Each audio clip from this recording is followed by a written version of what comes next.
The phone buzzed against the granite countertop, its screen lighting up with a message that would shatter my world. I wouldn't have noticed it at all if I hadn't been reaching for the salt to season our anniversary breakfast, Ryan's favorite Eggs Benedict. His phone usually stayed glued to his hand, but he'd left it behind during his morning shower. Can't wait to see you again. Last night was perfect. Delete this message. My hand trembled as I set down the whisk, hollandaise sauce forgotten. The sender's name read Melissa C. with a small heart emoji beside it. The timestamp showed 6:47 a.m., barely an hour ago. I'm Journey, and until that moment, I thought I knew what my life was. 12 years of marriage, a shared dream home in the suburbs, and plans for starting a family next spring. Now those plans felt like ashes in my mouth. The shower upstairs stopped running. I could hear Ryan's footsteps, the familiar creak of our bedroom floorboards. My fingers hovered over his phone, torn between the urge to dig deeper and the nauseating fear of what else I might find. Something smells amazing down there. Ryan called from upstairs. I swiped through to their message history. Empty. Of course he'd deleted everything else. My husband, the careful man. Always 3 steps ahead. Journey? Did you hear me? Just finishing up, I managed to call back, my voice steadier than I felt. I placed his phone exactly where I'd found it, arranged the breakfast plates, and waited. Ryan appeared in the doorway, hair still damp, wearing the blue button-down I'd given him last Christmas. He smiled, that same smile that had won me over at a mutual friend's barbecue 13 years ago. Now it made my stomach turn. Happy anniversary, beautiful. He wrapped his arms around my waist from behind, pressing a kiss to my neck. I forced myself not to stiffen, to play along. You didn't have to go all out. Apparently not, I murmured, sliding the plates onto our breakfast bar. What was that? Nothing. I smiled, watching him settle onto his usual stool. How was your shower? Good. Quick. He picked up his fork, then frowned at his phone. Did this light up while I was upstairs? Did it? I took a sip of coffee, studying him over the rim of my mug. I didn't notice. Ryan checked his messages, his expression never changing. 12 years together, and I'd never noticed how good he was at keeping his face neutral. What else had I missed? Work stuff, he said, tucking the phone into his pocket. You know how it is. Do I? He paused, fork halfway to his mouth. Everything okay? Who's Melissa? The words escaped before I could stop them, sharp and bitter as the coffee growing cold in my cup. The fork clattered against his plate. Just for a second, panic flashed across his face before that practiced calm returned. A new client. Why? A client who texts you at dawn about perfect nights? My voice didn't even sound like my own anymore. A client who needs you to delete their messages? Journey, I can explain. Please do. I pushed my untouched plate away. Explain how long you've been sleeping with her. Explain why you chose our anniversary morning to be careless enough to leave evidence. Explain how many other perfect nights there have been while I was here, planning our future. It's not what you think. He reached for my hand. I pulled away. Don't. The room felt too small suddenly, the kitchen island between us not nearly wide enough. Don't you dare try to touch me right now. We should talk about this. His tone turned placating, the same voice he used on difficult clients. You're jumping to conclusions. I stood up, my chair scraping against the hardwood floor. You're right. We should talk. Maybe we can start with how you'll explain this to your mother at dinner tonight. The color drained from his face. You wouldn't. Wouldn't I? I headed for the stairs, leaving him with his perfect Eggs Benedict and his imperfect lies. Happy anniversary, Ryan. I hope she was worth it. The Parker family dining room had always felt warm and inviting, but tonight the air was thick with unspoken accusations. I watched Lena fuss over the table settings, straightening the silverware for the third time while Dylan nursed his scotch in silence. Ryan hadn't arrived yet, probably crafting the perfect excuse for his bandaged hand and the dent in his precious Mercedes. "Journey, dear," Lena's voice wavered slightly. "Are you sure Ryan said he'd be here? It's not like him to be late to family dinner." I took another sip of wine, letting the bitter taste linger. "Oh, he'll be here. He knows what's at stake." The doorbell rang, and Dylan set down his glass with a heavy thud. "I'll get it." But it wasn't Ryan at the door. Instead, Chloe burst in, her face flushed with anger. "I came as soon as I got your text." "That lying piece of..." "Chloe," I cut her off, glancing meaningfully at Lena. "Thank you for coming. I thought I might need a friend tonight." Understanding flickered across her face. She squeezed my hand as she sat beside me, while Lena's worried gaze darted between us. "Is something wrong?" Lena asked. "Did something happen with Ryan's accident?" The front door opened again before I could answer. Ryan stepped in, his right hand wrapped in gauze, his usual confidence dimmed. He froze when he saw Chloe. "What's she doing here?" Supporting her friend, Chloe replied coldly. "Someone has to." Dylan cleared his throat. "Son, what happened to your hand?" "Car accident," Ryan said quickly. "Minor fender bender." "Journey, can we talk privately?" "No." I smiled, the same practiced smile he'd perfected over years of deception. "Actually, I think we should all hear about your accident. Especially the part about Melissa." Lena's fork clattered against her plate. "Who's Melissa?" "Nobody," Ryan snapped. "A client. Journey's upset over nothing." "Nothing?" I pulled out my phone, pulled up the photo Chloe had sent me an hour ago. "Is that why you wrapped your car around a tree outside her apartment building at midnight? While your wife was sleeping at home? On our anniversary?" The color drained from Ryan's face as I turned the screen toward his parents. The timestamp on the traffic camera photo was clear, 12:17 a.m. The Mercedes, the tree, and a woman in a red dress hurrying away from the scene. "Ryan James Parker," Lena whispered, her voice breaking. "Tell me this isn't what it looks like." "It's complicated," he started, but Dylan cut him off. "Complicated?" Dylan's quiet voice carried more disappointment than anger. "Son, there's nothing complicated about betraying your wife." "You don't understand," Ryan insisted. "Melissa's not just, there are things happening at work." "At work?" I laughed, the sound sharp and hollow. "Is that what you call it?" Because her message this morning seemed pretty clear about where the real work was happening. Chloe's hand tightened around mine as Ryan's facade finally cracked.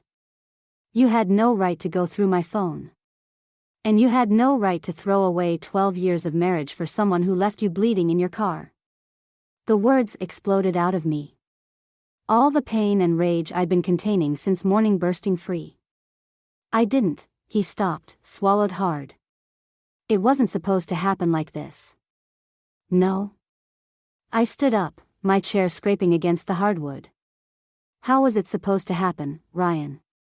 Were you going to wait until after we started trying for that baby we talked about? Or maybe after I invested my inheritance in your new business venture?"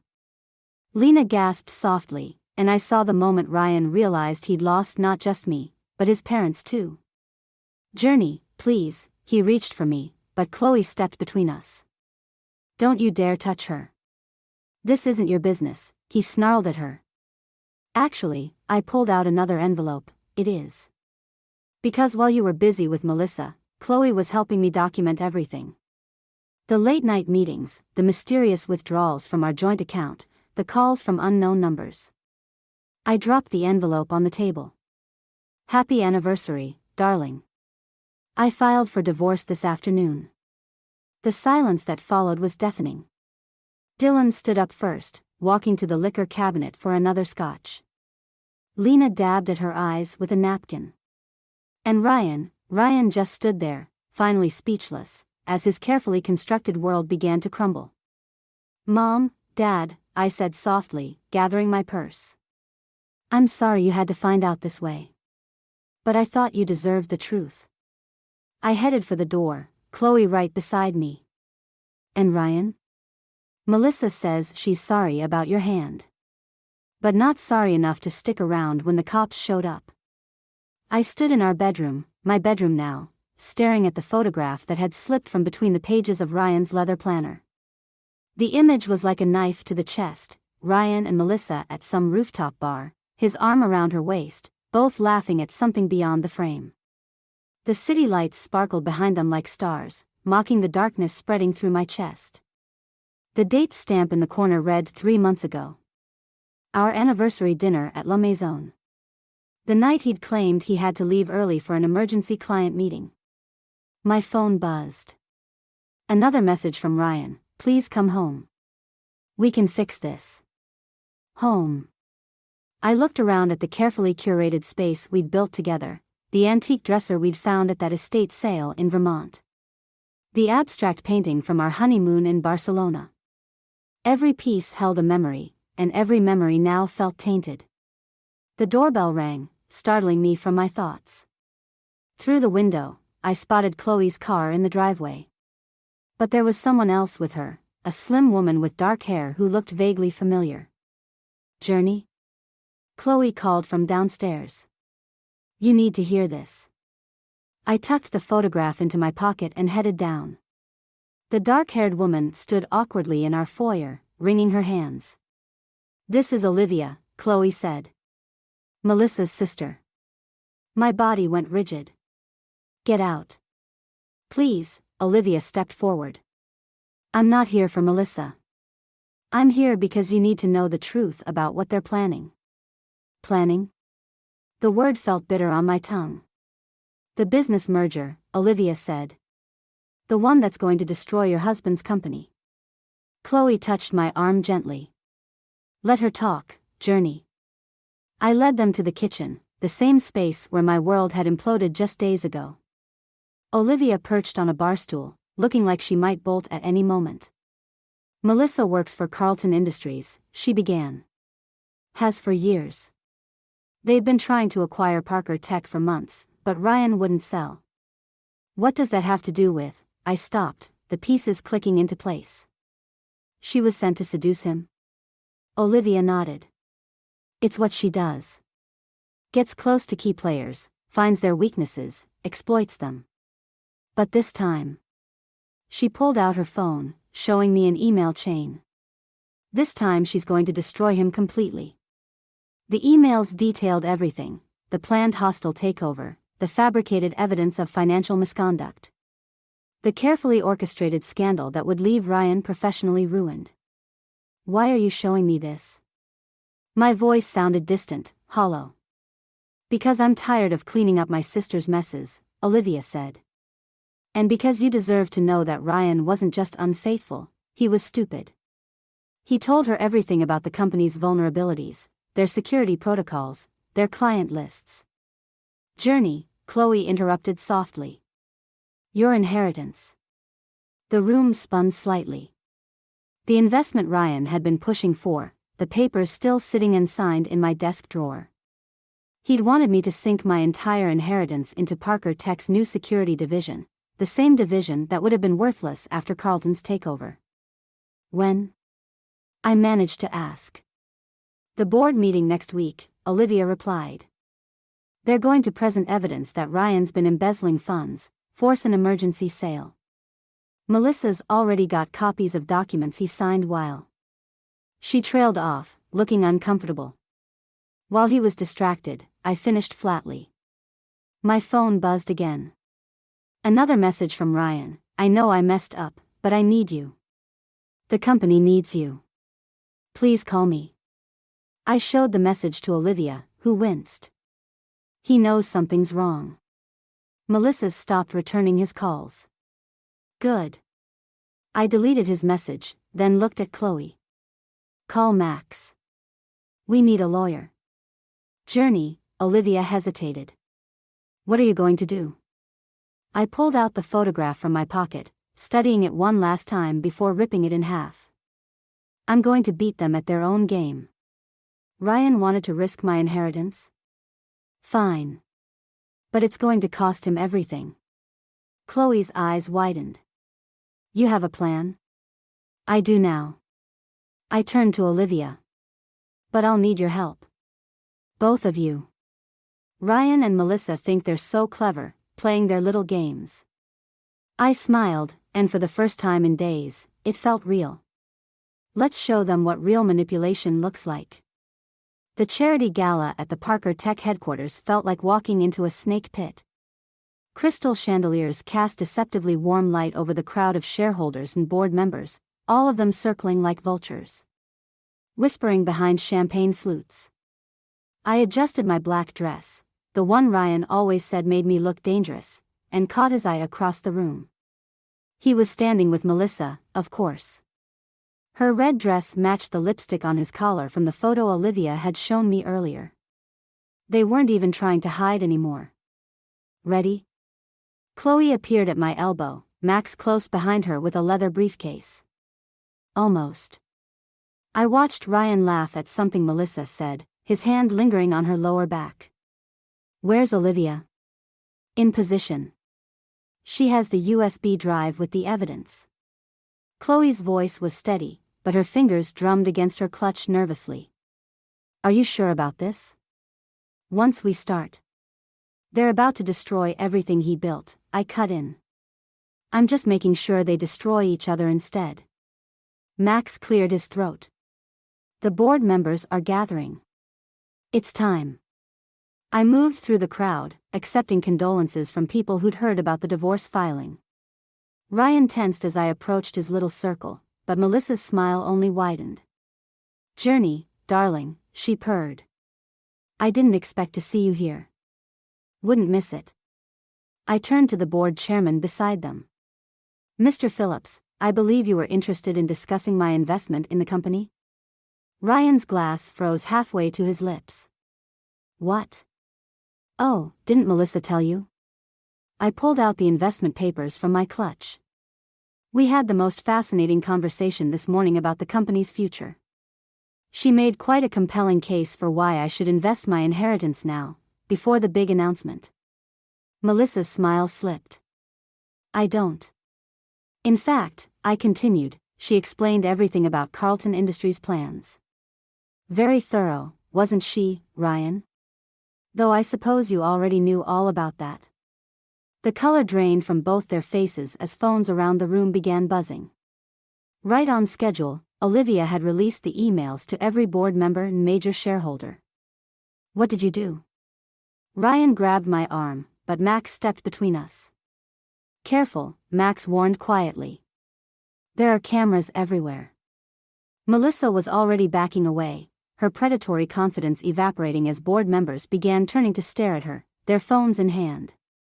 It's not what you think, she started, but Phillips cut her off. Is this true? He waved his phone at Ryan. Have you been feeding company information to Carlton? Of course not. Ryan looked desperately between me and Melissa. Journey, whatever you think you know. Oh, I know everything. I smiled, the same smile he'd taught me over 12 years of marriage. The embezzlement scheme, the fake accounts, the planned takeover. Even that interesting transfer to an offshore account last week. Tell me, was that before or after your little accident outside her apartment? Security was moving through the crowd now, heading for Melissa as she edged toward the exit. Ryan reached for me again, his face twisted with rage and fear. You're bluffing. You can't prove. Actually, Olivia's voice rang out as she emerged from the crowd, we can prove all of it. Hello, sister dear. Melissa's composure finally cracked. You little bitch. Careful, I interrupted. The SEC doesn't like it when corporate spies show their temper. Oh, and they're very interested in those documents you had Ryan sign during your private meetings. The security team reached Melissa just as she lunged for her sister. In the chaos that followed, Melissa screaming, Ryan trying to explain to increasingly hostile board members. Phillips calling for an emergency meeting. I felt strangely calm. Journey, Ryan called as I turned to leave. Wait. Please. I can explain everything. I paused, looking back at the man I'd loved for so long. You know what the funny thing is? I actually believe you could explain it. You've always been good at explaining things, Ryan. But I'm done listening. The last thing I saw as the elevator doors closed was Melissa being led away in handcuffs, Ryan standing alone in a circle of accusatory stares. And Olivia raising her champagne glass in a silent toast to the destruction of her sister's carefully laid plans. The police station's interrogation room felt smaller with each passing hour. Detective Santos pushed another cup of coffee across the metal table, her expression unreadable as she reviewed my statement. Let me make sure I understand, she said. You're claiming Miss Carter orchestrated the entire affair to gain access to Parker Tech's confidential information? Yes. I wrapped my fingers around the warm cup, anchoring myself. But that's not why I'm here. No, Santos agreed. You're here because Melissa Carter was found unconscious in her apartment last night. And your soon-to-be ex-husband is missing. The words hung in the air like smoke. Through the one-way glass, I could see Olivia pacing in the hallway, her face pale with worry. She'd called me at midnight, her voice shaking. Melissa's in the hospital. Ryan was at her place. There's something I need to tell you. Miss Parker? Santos leaned forward. Where were you between 10 p.m. and midnight last night? With Chloe Bennett. We were reviewing divorce paperwork. Convenient timing. I met her gaze steadily. Nothing about this has been convenient. The door opened, and Max stepped in, his lawyer mode in full effect. My client has cooperated fully. Unless you're charging her. Not yet. Santos slid a photograph across the table. But we found this in Miss Carter's apartment. My hands trembled as I picked up the image. It showed Ryan and me at our wedding, but my face had been scratched out violently. Scrawled across it in red ink, "She knows too much." That's Melissa's handwriting, I said quietly. Are you sure? Santos asked. Because we found similar notes in your house when we searched it this morning. Along with these. She produced an evidence bag containing letters, dozens of them. My throat tightened as I recognized Ryan's handwriting, mixed with another I didn't know. They go back 6 months, Santos continued. Long before the affair became public. Care to explain? The door burst open before I could respond. Olivia rushed in, ignoring Max's attempt to stop her. You have to tell them, she blurted. About the other women. About what Melissa really did. Santos's eyebrows rose. Other women? Olivia, I warned, but she was already pulling out her phone.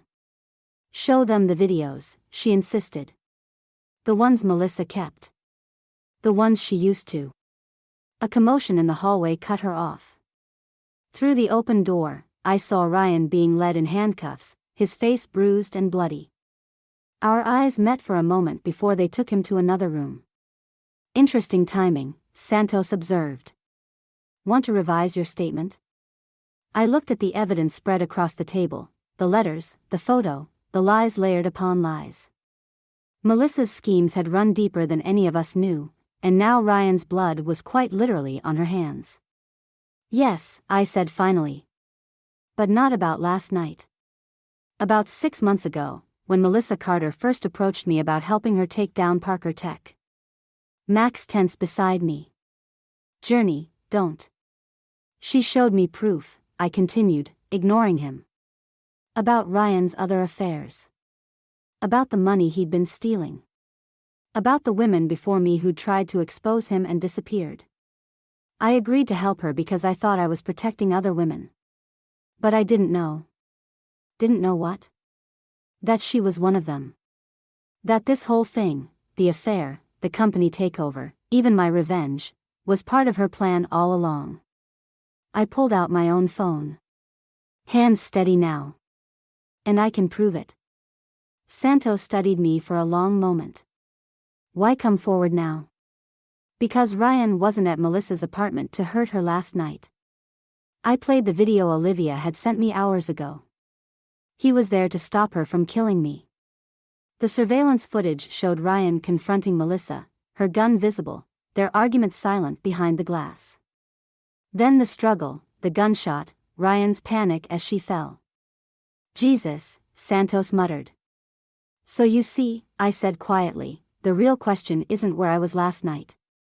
It's why Melissa Carter is still alive when she's tried to kill every other woman who got close to the truth about Parker Tech. And why my husband, who I thought was the villain in this story, just saved my life. The hospital corridor stretched endlessly before me, its fluorescent lights casting harsh shadows across the linoleum. 2 police officers flanked Melissa's door, their expressions hardening as I approached. Through the window, I could see her lying there, tubes snaking from her arms. Looking far more vulnerable than the woman who'd tried to destroy my life. You shouldn't be here, Detective Santos materialized beside me, coffee in hand. It's against protocol. She tried to kill me. And now you're here, alone, in the middle of the night. Santos raised an eyebrow. That doesn't exactly help your case. My phone vibrated, another message from Ryan's lawyer. They'd denied his bail an hour ago. The evidence I provided had helped explain his actions at Melissa's apartment. But 12 years of marriage hadn't prepared me for seeing him led away in handcuffs, his face still bloody from their struggle. I need to talk to her, I said quietly. That's not happening. Santos stepped between me and the door. Go home, Miss Parker. Let us handle this. Like you handled the other cases? I pulled out the file Olivia had given me. Sarah Mitchell, 2018. Rebecca Torres, 2019. Both worked at Parker Tech. Both disappeared after filing harassment claims. Both cases went cold. Santos's expression shifted slightly. Where did you get that? Melissa's laptop. The one Ryan was trying to retrieve when she pulled the gun. I handed her the file. There's more. Much more. But she'll only talk to me. This is blackmail. This is survival. I met her gaze steadily. 5 minutes. That's all I need. The detective studied me for a long moment before nodding to the officers. They stepped aside, and I entered the lion's den. Melissa's eyes opened as I approached her bed. Despite the bruises and bandages, her smile was still razor-sharp. I wondered when you'd come, she whispered. Where are they? Who? Sarah. Rebecca. The others. I moved closer, my voice low. Ryan's in jail because he tried to stop you. The least you can do is tell me the truth. She laughed, the sound hollow and harsh. The truth? You wouldn't recognize it if it slapped you in the face. Your perfect husband, your perfect marriage, it was all a lie long before I came along. What are you talking about? Ask him about Project Phoenix. She shifted, wincing. Ask him why those women really disappeared. Ask him why he married you in the first place. My blood ran cold. What does that mean? It means, she reached for something under her pillow, that you're not the hero of this story, Journey. You're just another pawn. The flash of metal was my only warning. I lunged backward as the scalpel sliced through the air where my throat had been. Melissa's monitor began screaming as she launched herself from the bed, medical equipment crashing around us. He chose you because you were convenient, she snarled, swinging again. Because your father's company had what Parker Tech needed. I stumbled against the wall as Santos burst in, weapon drawn. Drop it. Tell her. Melissa's eyes were wild, blood seeping through her hospital gown. Tell her about the merger papers her father signed the day before his accident. The scalpel clattered to the floor as she collapsed, orderlies rushing in with restraints. But her words had found their mark more effectively than any blade. My father's death.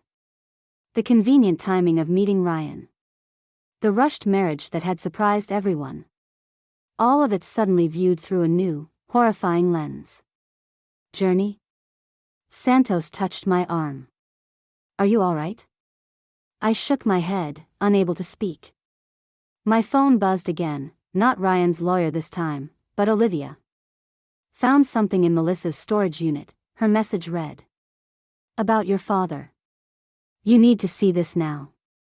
As they wheeled Melissa away, her laughter echoing down the corridor. I realized that my quest for revenge had led me somewhere far darker than I'd imagined. The truth about Ryan, about my father's death, about my entire marriage, it was all connected to something much bigger than a simple affair. And now I had to decide, keep digging and risk losing everything I thought I knew about my life, or walk away and live with the questions forever. The visiting room at the county jail felt smaller than it had any right to be. Ryan sat across from me, the bruises on his face faded to sickly yellows and greens. Between us lay the contents of Olivia's discovery, my father's autopsy report, Project Phoenix files. And a USB drive that had destroyed every certainty I'd ever had about my marriage. How long? My voice didn't shake. I was proud of that. Journey. How long were you planning it before my father died? He leaned forward, chains rattling against the metal table. It wasn't supposed to happen that way. The brake lines. That wasn't part of the plan. But marrying his daughter was? I pushed the merger documents toward him. Making sure his company fell into Parker Tech's hands after his convenient accident. I loved you. His eyes met mine, and for the first time in 12 years, I saw real desperation there. That wasn't part of the plan either. Don't. I stood up abruptly, my chair scraping against concrete. Don't you dare pretend. It's the truth. He tried to reach for me, but the chains stopped him. Everything changed after I met you. Why do you think Melissa targeted me? She knew I'd stopped pushing forward with Phoenix because of you. The door opened behind me. Detective Santos stepped in, holding a phone. We found Sarah Mitchell. My heart stopped. Alive? She nodded. In witness protection. She's willing to testify about Phoenix, about Parker Tech's involvement in corporate espionage. And about your father's murder. Ryan's face went slack. You don't understand what you're doing. These people. These people? I laughed, the sound brittle as glass. You mean your father? Dylan's fingerprints are all over these documents. He ordered the hit on my father, didn't he? And you just played along, seduced the grieving daughter to keep her quiet. To protect you. He slammed his hands down, making Santos step forward. Once you were part of the family, you were safe. As long as you didn't know. Safe? I pulled out my phone, showing him the security footage from my house. Is that why Melissa broke in last night? Why she tried to access my father's old files? He went very still. When was this? 3 hours ago. Chloe's watching the house now. Waiting. Call her. His voice turned urgent. Now. Get her out of there. They're not after the files, Journey. They're after you. Santos was already on her radio, but I knew it was too late. My phone buzzed with Chloe's text, company's here. Dylan and 3 others. Following the plan. You knew. Ryan's accusation cut through my rising panic. You're using my father's predictability against him. Like father, like son. I gathered the documents, leaving one photo behind, our wedding day. The last picture taken of me smiling genuinely at the man I thought I loved. The difference is, I learned from the best how to play the long game. Journey, please. Real fear crept into his voice. Whatever you're planning is already done. I nodded to Santos, who produced an arrest warrant. The FBI is raiding Parker Tech right now. Every document, every file about Phoenix, about my father. It's all going public. Dylan's walking into a trap, and Melissa's testimony from the hospital was the final nail in the coffin. "You'll destroy everything." "No," I corrected him quietly. "You did that 12 years ago when you chose your father's corruption over the truth. I'm just finishing what you started." My phone buzzed again, the signal. Somewhere across town, Dylan Parker was being led away in handcuffs, his corporate empire crumbling around him.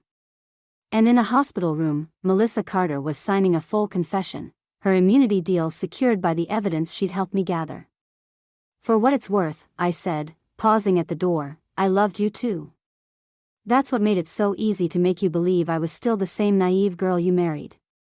The last thing I saw as the door closed was understanding dawning in his eyes, the realization that his perfect, trusting wife had orchestrated his downfall from the moment she found that first text message, playing every player at their own game. Some might call it revenge. I called it justice. The courtroom emptied slowly, leaving me alone with the echo of the judge's verdict. Guilty on all counts: corporate espionage, conspiracy, murder. The Parker family legacy, dismantled in less than 2 hours. I gathered my belongings, fingers brushing against my father's old watch in my purse.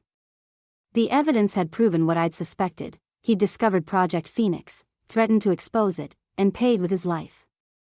Now, 12 years later, justice had finally been served. "Miss Parker?" I turned to find Lena standing in the doorway, looking smaller somehow without her usual perfect posture and designer clothes. "I'm not here to defend them," she said quickly. I needed you to know I had no idea about any of it." "I believe you." The words surprised us both with their sincerity. She nodded, twisting her wedding ring, a nervous habit I'd never noticed before. "The house in Vermont. The one you loved so much.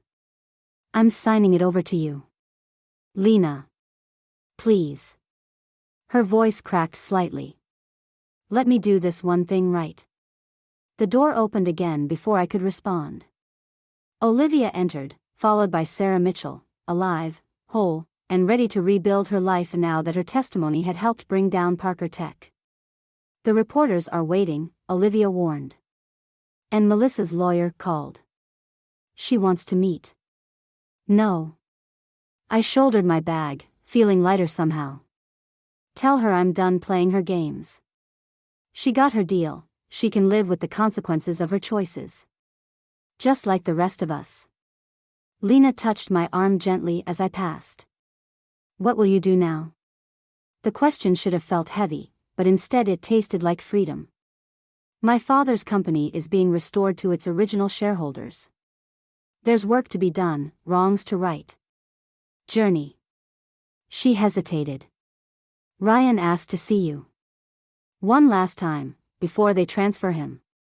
I thought of our last conversation in that prison visiting room, of all the lies and truths tangled together across 12 years of marriage. Of the man I'd loved and the monster he'd protected. Of the naive wife I'd pretended to be while methodically dismantling their empire. "Tell him." I smiled, genuine for the first time in months. "Tell him I learned from the best." Outside, Chloe waited by her car, holding a thick envelope. "The last of the evidence files. Detective Santos says we're officially done." "Not quite." I took the envelope, then handed her a different one. "The foundation paperwork. For the victims of corporate fraud and whistleblower protection. I need a director I can trust." Her eyes widened. "Journey. You stood by me through all of it," I said quietly. "Help me make sure no one else has to go through this alone." The late afternoon sun caught the face of my father's watch as I checked the time. Somewhere across town, Dylan Parker was beginning his life sentence. Ryan would soon join him. Melissa's immunity deal would keep her out of prison, but her reputation was destroyed. The mighty had fallen, and the truth had finally come to light. "You know," Chloe said as we drove away from the courthouse, "most people would feel vindicated right now. Triumphant." I watched the city scroll past, thinking of all the moments that had led to this one. The breakfast I'd been preparing when I found that first text. The family dinner where everything began to unravel. The hospital room where Melissa had finally revealed the truth about my father's death. I don't feel triumphant, I admitted. I feel free. Awake. I turned to her, understanding flowing through me like a river breaking through ice. For 12 years, I lived someone else's version of my life. Now I get to discover who I really am. And who is that? I thought of Lena's gift, the house in Vermont where I'd once dreamed of raising a family. Of Sarah Mitchell, alive and ready to reclaim her story. Of my father's company, waiting to be rebuilt into something honest and true. Someone who knows the difference between revenge and justice, I said finally. And chooses justice every time. The city stretched out before us, full of possibilities and second chances. Not an ending, but a beginning, one entirely of my own making. Hey. How are you doing? Wait a minute. Where are you right now? A week had passed since my husband and in-laws moved without telling me anything. That's when I got the call. Huh?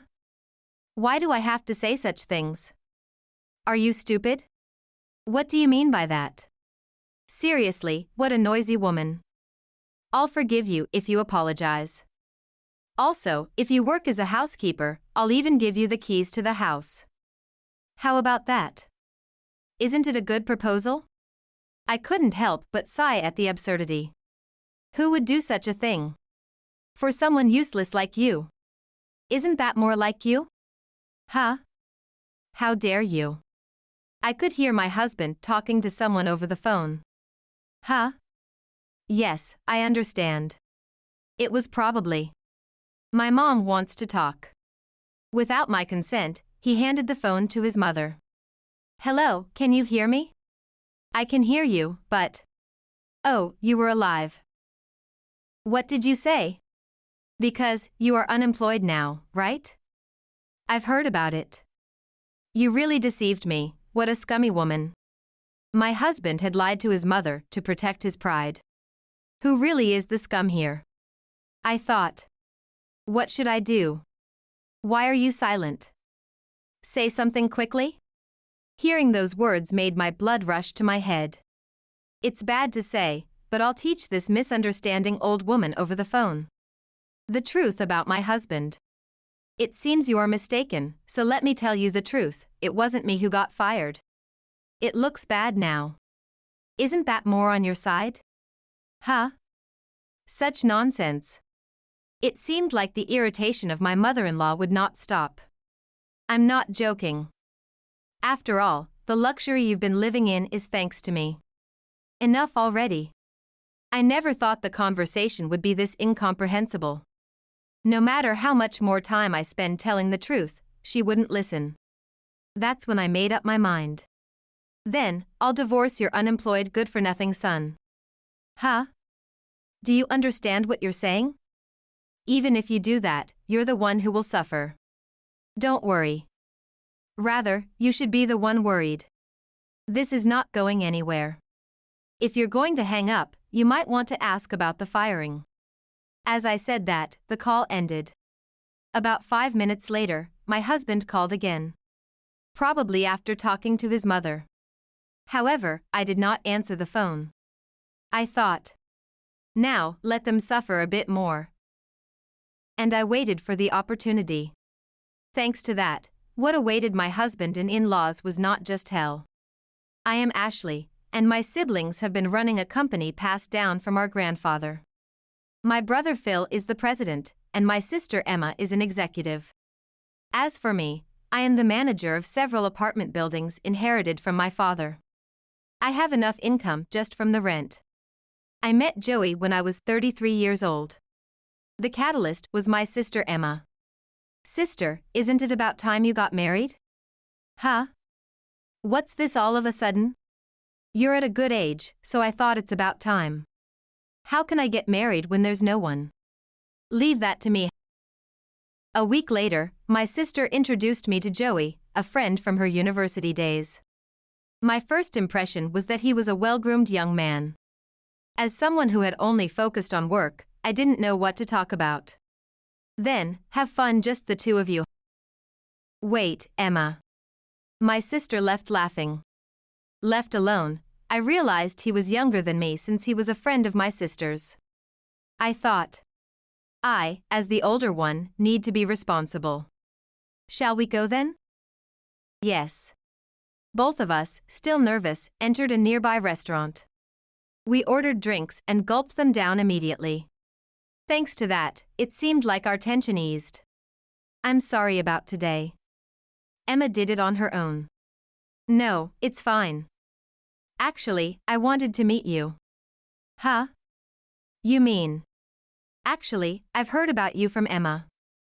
She's been talking about you ever since college. That girl really. According to Joey, Emma had been bragging about me a lot. We spent about 2 hours together and then decided to part ways for the day. See you then? Ah, wait. Can I have your contact if it's okay? Right. We haven't exchanged it yet. Thus, we exchanged contact information and started going on regular dates. So when are you going to get married, big sis? It's too soon. Not really. How long have you been dating? About 6 months? Then, there's no problem, right? You think it's someone else's problem. In fact, Joey confessed to me a week after Emma introduced us. I was surprised, but it didn't feel bad. I accepted his confession. And 6 months passed. I had been thinking about getting married eventually, but I hesitated to bring it up myself. Since I am older, I thought it might pressure him. One day, while I was thinking about this, I have something important to discuss today. Understood. I'll meet you at the usual place after work. Then, see you later. The call was during lunch break, and I could hardly concentrate on my work for the rest of the afternoon. It's no wonder. Nobody would not be conscious after hearing such things. That day, I was proposed to. I was somewhat prepared, but when actually asked to marry him, I wondered if I really was the right person. So, what's your answer? Please take care of me. However, what followed was challenging. The next thing was to greet the parents. Both of my parents warmly welcomed our marriage. Only the greeting to my in-laws was left. However, what about greeting your parents? Ah, about that. Yes? Joey's expression was dark. It even seemed like he didn't want to go. I have a little request. I want you to keep quiet about your job. What do you mean? It's fine with my father, but my mother. According to Joey, my mother-in-law had a weirdly high pride and believed that it was unthinkable for a wife to earn more than her husband. Apparently, his late grandmother also had such a personality, and she had thoroughly inherited it. So please, adjust the story a bit. Joey pleaded. When he did that, I couldn't say no, but I was anxious. It's okay to hide it, but can we keep it hidden forever? I think it will be okay. He didn't explain specifically at that time, but I had no choice but to trust his words. And a week later, we went to his parents' house. Are you okay? I'm getting a bit nervous. I'm here with you. And just as we discussed beforehand. I know. When Joey pressed the doorbell, my mother-in-law came to greet us. Good of you to come. Come in. Thank you for having us. We were led to the living room, where the father-in-law was waiting. Good you came. Take a seat. Yes. I glanced sideways, and Joey seemed to be nervous too. We came because I have an important talk. I intend to marry Ashley. I see. Ashley, do you work? I anticipated such a question. In the preliminary discussion, we decided I would say I'm doing clerical work through a temp agency. It wasn't all a lie, as I occasionally helped out at my brother's company. That's why we decided on that. Currently, I am doing clerical work. I see. What does your father think? It should be fine. So, it's okay for us to get married, right? Yes. There's no reason to oppose. Thank you. While making small talk, I went to the bathroom. when I was about to return to the living room. Wait a moment. Yes. I thought it was unfortunate to meet her at such a place. What is that? What do you mean? Wearing something that looks so expensive. She was pointing at the necklace. Ah, this is. As you're going to be a wife from now on, you don't need such things.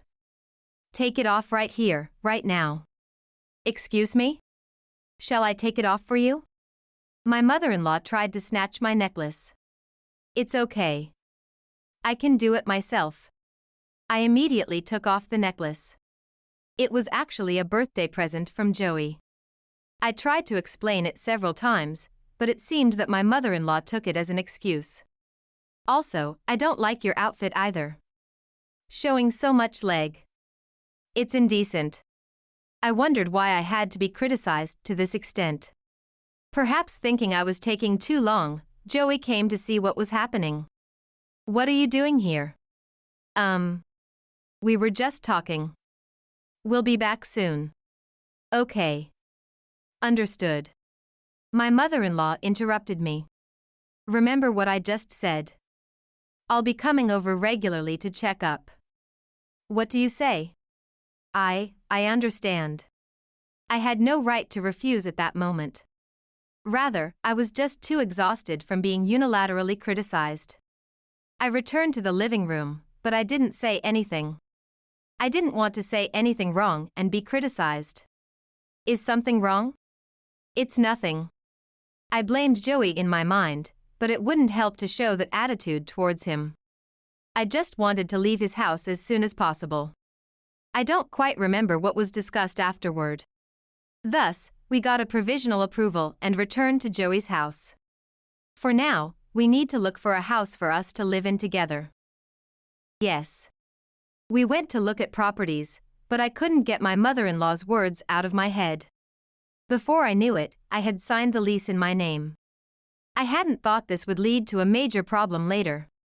Thus, we became husband and wife, but the smooth sailing was only at the beginning. For now, let's keep it hidden from my mom. Can we really do that? It'll be fine. Joey's baseless confidence only made me anxious, and it became a reality. We tried to avoid dealing with the in-laws as much as possible.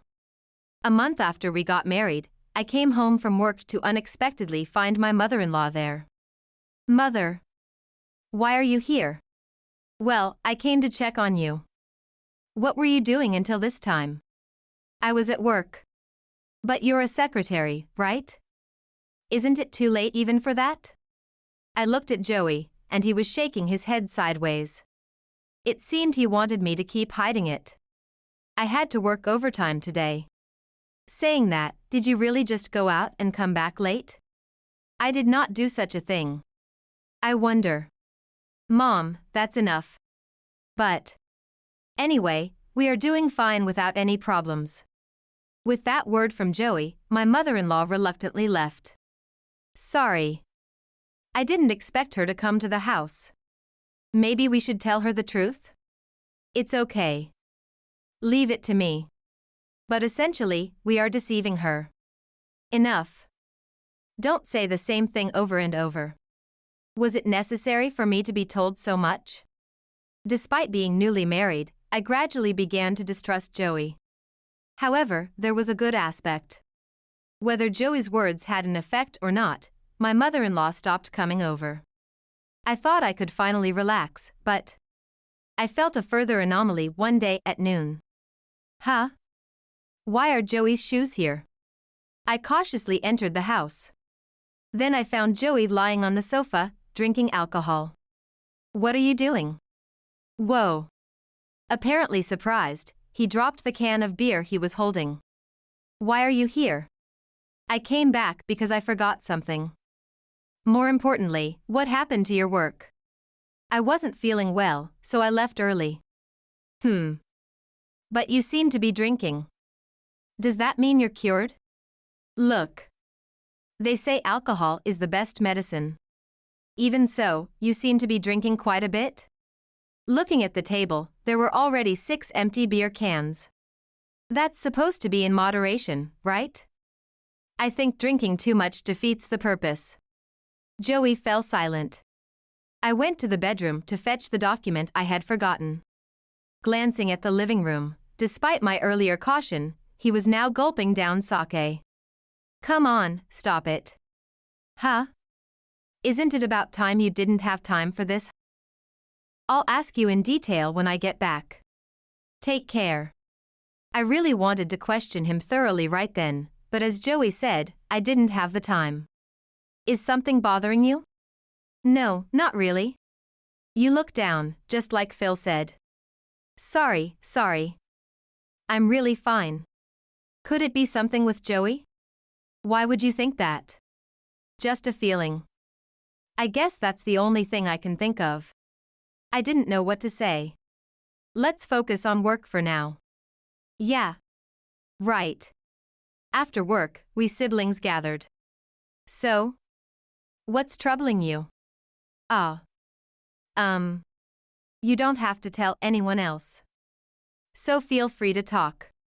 Thank you. Here, I explained about my mother-in-law and Joey's current situation. That's... Sorry.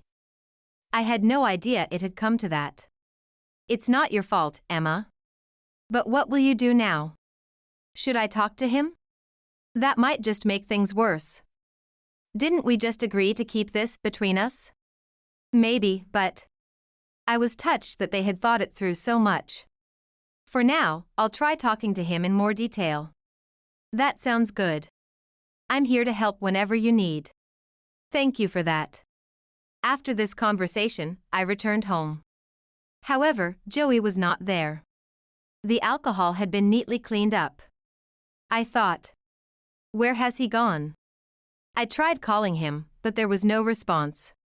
Joey didn't return until the next morning. Where have you been? I just went to my parents' house. Mom suddenly called me. What's so funny about that? Huh? You didn't answer your phone, and you really went to your parents? You could have at least called, right? What are you trying to say? If that's what you think, why don't you call my mom? Don't say such nonsense. Since it was already time to leave for work, I left the house. When I arrived at the office, I got a call from my mother-in-law. Hello? What do you think you've done? I don't follow. You doubted Joey? Because he didn't answer his phone. Getting angry over that. You really are petty. My mother-in-law continued to berate me afterward. She even went so far as to call me useless. I couldn't stand being insulted anymore and snapped back. There's no reason for me to be spoken to like that. What did you say? Please don't say such nonsense. I have work, so I'm going now. I unilaterally ended the call. Having held back until now, I felt a great sense of relief. Feeling a sense of accomplishment for getting through the day, I returned home where Joey had some harsh words for me. I heard you said something terrible to my mom? It wasn't terrible. I just said what was obvious. Don't joke around. What do you think of someone's parents? Then you shouldn't do things that make you suspicious. Fine. I have my own ideas then. Saying this, he started making a call while laughing. After the call, Joey said, "Look forward to it." The situation took a sudden turn 3 days later. What's going on? Boxes were continuously brought into the house. Confused and stunned, I went outside, where Joey appeared with his parents. Why are you so surprised? I told you to look forward to it. We'll be in your care from now on. I just follow what Mom says. That's when I understood everything. Without telling me, Joey had planned for us to live together. That was what the phone call was about. Isn't this a bit tyrannical? Why? Joey suggested we live together because he's worried about us. He's really a wonderful son. But there's no room available. That's strange. Joey told us 2 rooms were available, right? Those 2 rooms were intended for when we had children, not for living with his parents. However, since the moving of belongings was already completed, there was nothing I could do. From this day on, my life would become a nightmare. Is breakfast not ready yet? It's way too early for that. That's none of our concern. If I had overslept, it would be another story, but it was only 5 a.m. at this point. From that day on, I started waking up at 4 a.m. This was just the beginning. However, something happened that made me decide to take revenge on Joey and his family. I ended up doing all the household chores. It wasn't that I wanted to. It was because no one else would do it. I thought I would break down if this continued, so I consulted my brothers again. What the hell is that? That's just unacceptable. Leave it to us. My brothers came to our house after work. They were there to speak their minds to Joey and his family. Huh? Brother? And Emma, what are you doing here? We heard you've been doing whatever you want? I would never do such a thing. Really? We heard you just moved in without asking. And you leave all the household chores to Ashley. That's not true. There was a misunderstanding. Anyway, leave this matter to me. I'll explain everything to our parents. So he says. That's fine, right? I had relied on my brothers, but I couldn't trouble them any more than this. That's fine. We're counting on you then. The in-laws were out for the day. I don't know what would have happened if they had been home. You really did something unnecessary. You shouldn't have done this from the start. Aren't you embarrassed to rely on your siblings? While Joey and I were arguing, his parents came back. What's all this noise? We could hear you outside. Listen, Ashley went and told her brothers. Tattling? Yes. She's making us out to be the bad guys. The audacity of a daughter-in-law. Actually, aren't you the ones at fault? Moving in without permission. Not doing anything around the house. That's only natural. Apparently, some punishment is necessary. Then Joey seemed to have an idea. It would be trouble if they come over again. Ah. I've got a great idea. Joey whispered to his mother. That's a good idea. Your siblings run a company, right? Yes, but if that company gets a bad reputation, it would be a disaster, right? It might even go under. What are you thinking? This is what I mean. Saying this, Joey showed me his smartphone. On the screen was false information about my brother's company. If you listen to us, we'll leave this as is. But if you do something unnecessary again, you're going to spread that online? Exactly. So don't ever do something like this again. It was essentially a threat. I had no choice but to comply to protect my brothers. However, Joey's tyranny wasn't just that. One day when his parents weren't around. I think you've realized, but I quit my job. Did you really quit by yourself? What are you implying? Just curious. At this point, it doesn't matter, does it? Yeah, you're right. Like you said, I got fired. Why? Various reasons. It's not important. I thought I had heard something useful. And don't you dare tell my parents. Why not?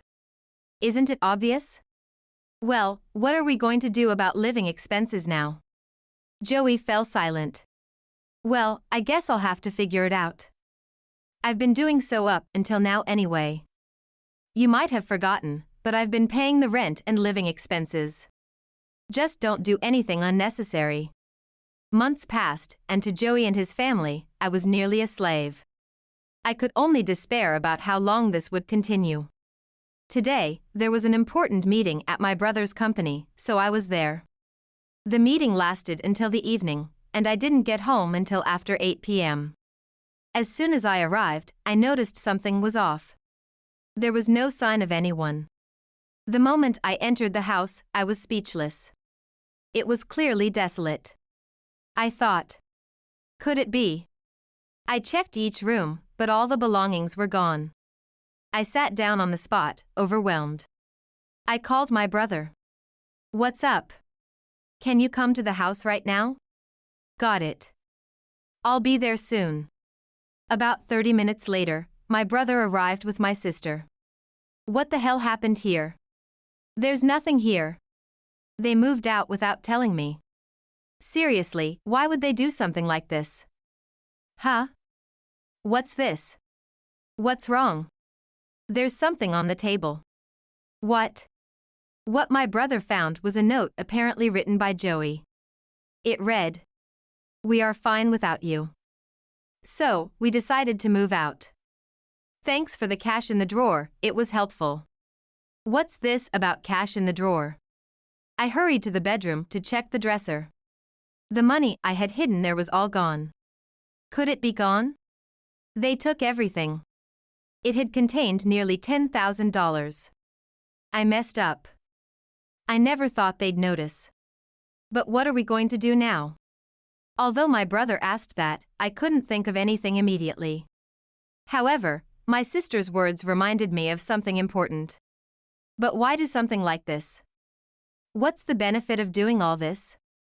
What do you mean? I mean, it's like being handed a divorce notice, isn't it? That's right. That's exactly right. What? Thank you. Huh? Oh, yeah. The situation of Joey and his parents leaving was actually an unexpected opportunity for me. Are you smirking? Yeah. It's kind of scary. Can I talk to you both for a moment? I then shared my plans with them. There's a lot I want to ask, but if Ashley has decided, then it's fine. I know I introduced you to Joey, but just go ahead and do what you need to. At that time, I deliberately chose not to contact them myself. Considering Joey's character, I was sure they would contact me first. So, I waited. It was a week after Joey and his parents had left. Hey. How are you doing? As I expected, Joey called. Wait a minute. Where are you right now? Huh? Why do I have to say such things? Are you stupid? What do you mean by that? Seriously, what a noisy woman. I'll forgive you if you apologize. Also, if you work as a housekeeper, I'll even give you the keys to the house. How about that? Isn't it a good proposal? I couldn't help but sigh at the absurdity. Who would do such a thing? For someone useless like you. Isn't that more like you? Huh? How dare you? I could hear Joey talking to someone over the phone. Huh? Yes, I understand. It was probably. My mom wants to talk. Without my consent, he handed the phone to his mother. Hello, can you hear me? I can hear you, but... Oh, you were alive. What did you say? Because you are unemployed now, right? I've heard about it. You really deceived me, what a scummy woman. Joey had lied to his mother to protect his pride. Who really is the scum here? I thought. What should I do? Why are you silent? Say something quickly? Hearing those words made my blood rush to my head. It's bad to say, but I'll teach this misunderstanding old woman over the phone. The truth about Joey. It seems you are mistaken, so let me tell you the truth, it wasn't me who got fired. Huh? What are you talking about? It looks bad now. Isn't that more on your side? Huh? Such nonsense. It seemed like the irritation of my mother-in-law would not stop. I'm not joking. After all, the luxury you've been living in is thanks to me. Enough already. I never thought the conversation would be this incomprehensible. No matter how much more time I spend telling the truth, she wouldn't listen. That's when I made up my mind. Then, I'll divorce your unemployed good-for-nothing son. Huh? Do you understand what you're saying? Even if you do that, you're the one who will suffer. Don't worry. Rather, you should be the one worried. This is not going anywhere. If you're going to hang up, you might want to ask about the firing. As I said that, the call ended. About 5 minutes later, Joey called again. Probably after talking to his mother. However, I did not answer the phone. I thought. Now, let them suffer a bit more. And I waited for the opportunity. Thanks to that, what awaited Joey and his in-laws was not just hell. A month later, Joey contacted me again. Of course, I had been making various preparations during this month. I have nothing to talk to you about. Wait. Won't you live with me? Why? Why, you ask? Shall I guess? It's probably because you're after money? I absolutely refuse. You left on your own responsibility, so good luck. Don't say things like that. Aren't we close? You might have heard from your mother, but I intend to divorce you. What? That's just how it is. Don't contact me anymore. I thought it was over, but it wasn't that simple. The next day, Joey came to the house with his parents. Again? It's not like that. I've heard everything from Joey. And? I'm really sorry. Look, Joey, apologize. I'm really sorry. Can we start over? Isn't that a bit too convenient for you? I know that. But still, I'm asking you. How foolish can he be?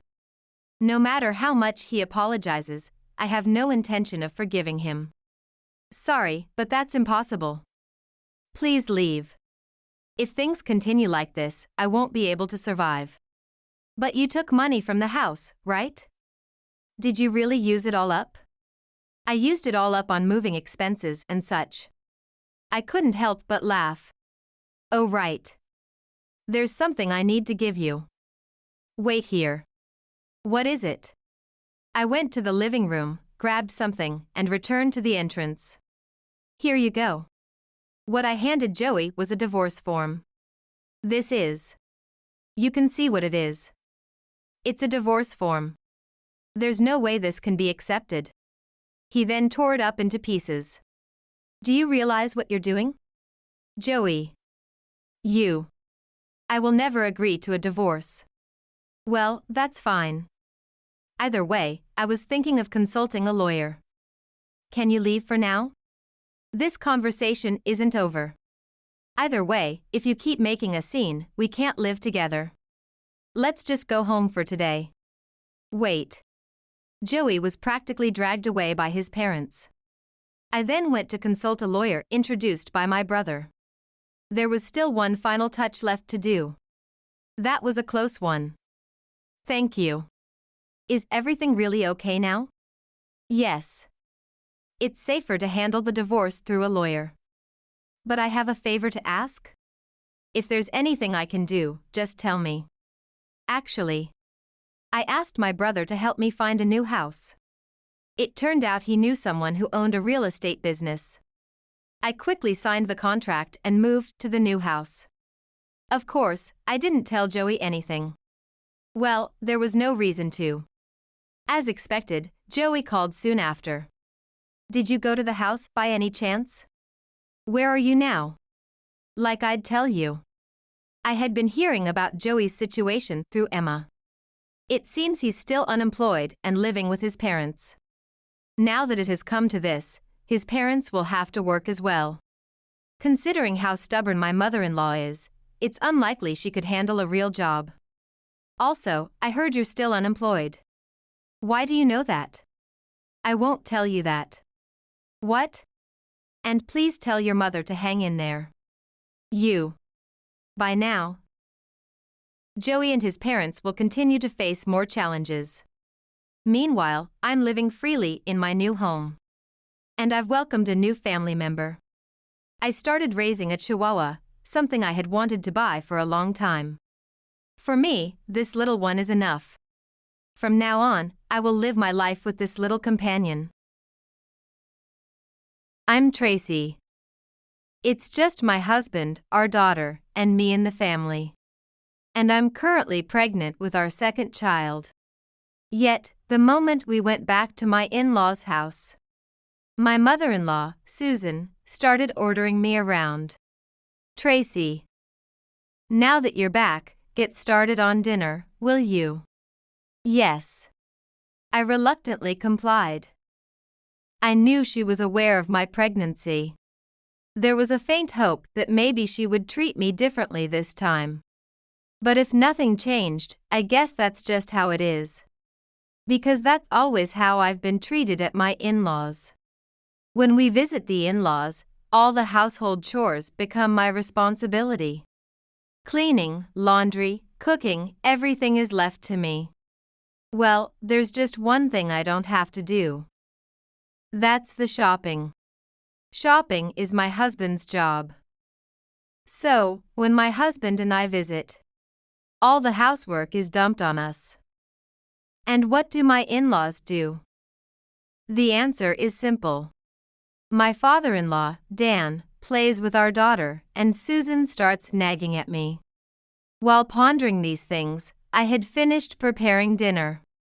I thought I could finally take a breath, but then Susan suddenly came into the kitchen. Is dinner ready? Ah, yes. Just now. Then, next is cleaning the room. What? I'm pregnant, so let me rest a bit. Huh? Pregnancy doesn't matter. But. Quiet. Cleaning is your job. Get on with it. Her words really hit a nerve. Instinctively, I retorted. If you're so free, why don't you do it, Susan? Maybe I was feeling a bit unstable. Anyway, I usually hold back. But I just couldn't at that moment. I immediately thought, oh no. But it was too late. Susan, scowling, grabbed my right hand tightly. Why should I clean when there's a daughter-in-law? Well, that's... Quiet. Come here. She forcibly dragged me to the bathroom. There, I saw all the cleaning tools. Among them, Susan grabbed a bucket filled with water. Just as I had a bad feeling, she exclaimed. Oh, my hand slipped and splashed the water all over me. Ah. I quickly dodged, so I didn't end up soaked all over, but my legs were definitely wet. My favorite skirt was soaked too. What are you doing, Susan? You talked back to me. Get on with the cleaning. Susan glared at me. I recognized that look in her eyes. It was the same look she gave me when we first came to the in-laws' house. For the marriage introduction. I met my husband Ned in college in New York, far from our hometown. Introduced by a friend, we hit it off when we discovered we were from the same place. And eventually started dating. Even after graduating from college. Our relationship continued, and I thought I might marry this person.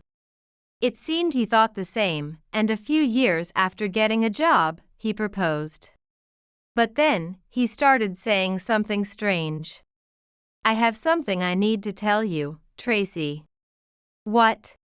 You know my family runs a food processing factory, right? Ned's family runs a food processing factory, and he joined it after graduating from college. But it seemed he wanted to talk about something else. As he hesitated, I pushed him to speak clearly. If you have something to say, just say it. Sorry, actually, I have an older brother, and he's supposed to take over the company. And? That's it. What's the problem? Well, Ned seemed a bit confused. Later, he told me he thought I was expecting him to take over the company. And might not marry him if he couldn't. No way. I want to marry him for who he is. Not for his company. Whether or not to take over the family. Business really doesn't matter to me.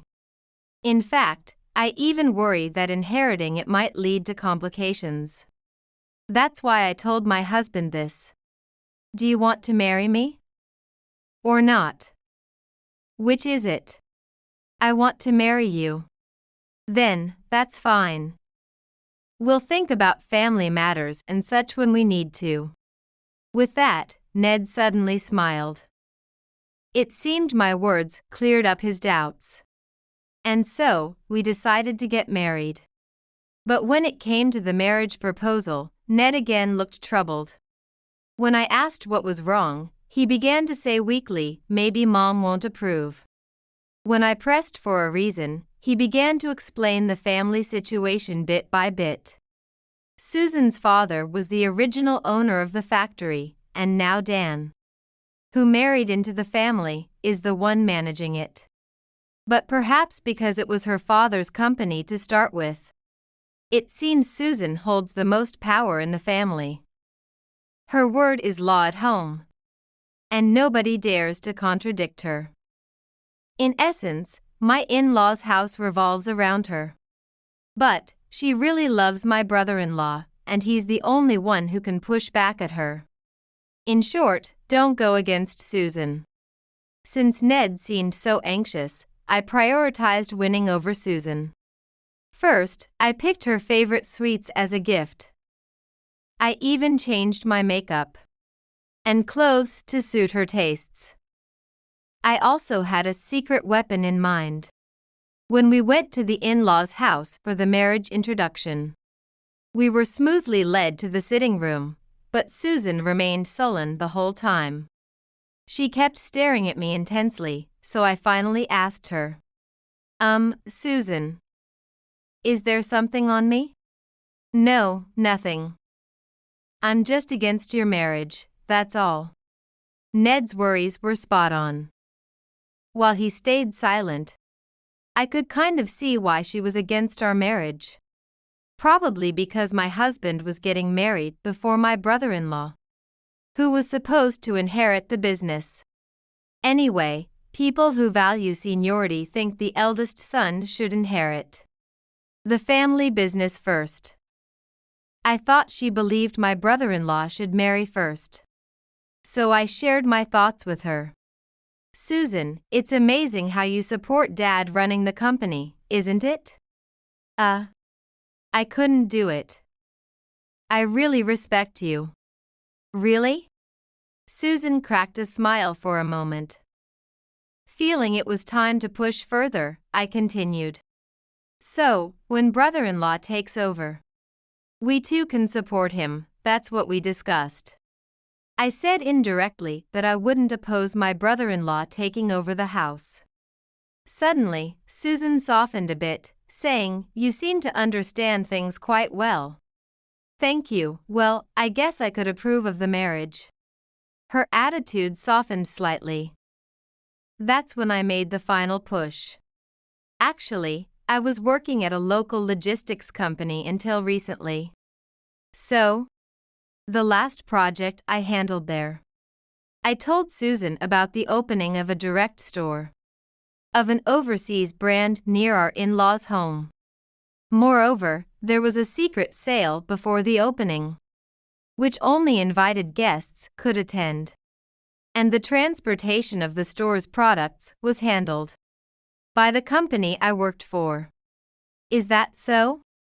So, I've got an invitation to the secret sale.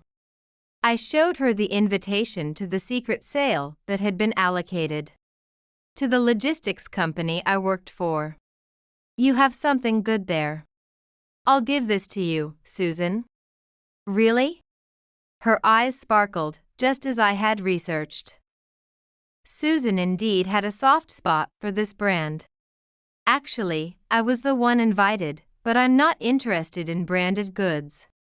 "Then, I'll go instead of you." Thus, Susan allowed our marriage. Perhaps because of that, my relationship with Susan had been good. However, we only met once a year at the in-laws. We didn't care enough about each other to worry about our relationship. So, I thought nothing much would happen, that's just what I casually thought. However, that relationship gradually began to change. I realized it had changed significantly when our daughter was born, I think. That year, feeling anxious about my first pregnancy, I spent most of my time at my parents' home. Of course, my husband didn't object, and he visited my parents' home whenever he had time off. But because I didn't show up at my in-laws, Susan seemed quite angry.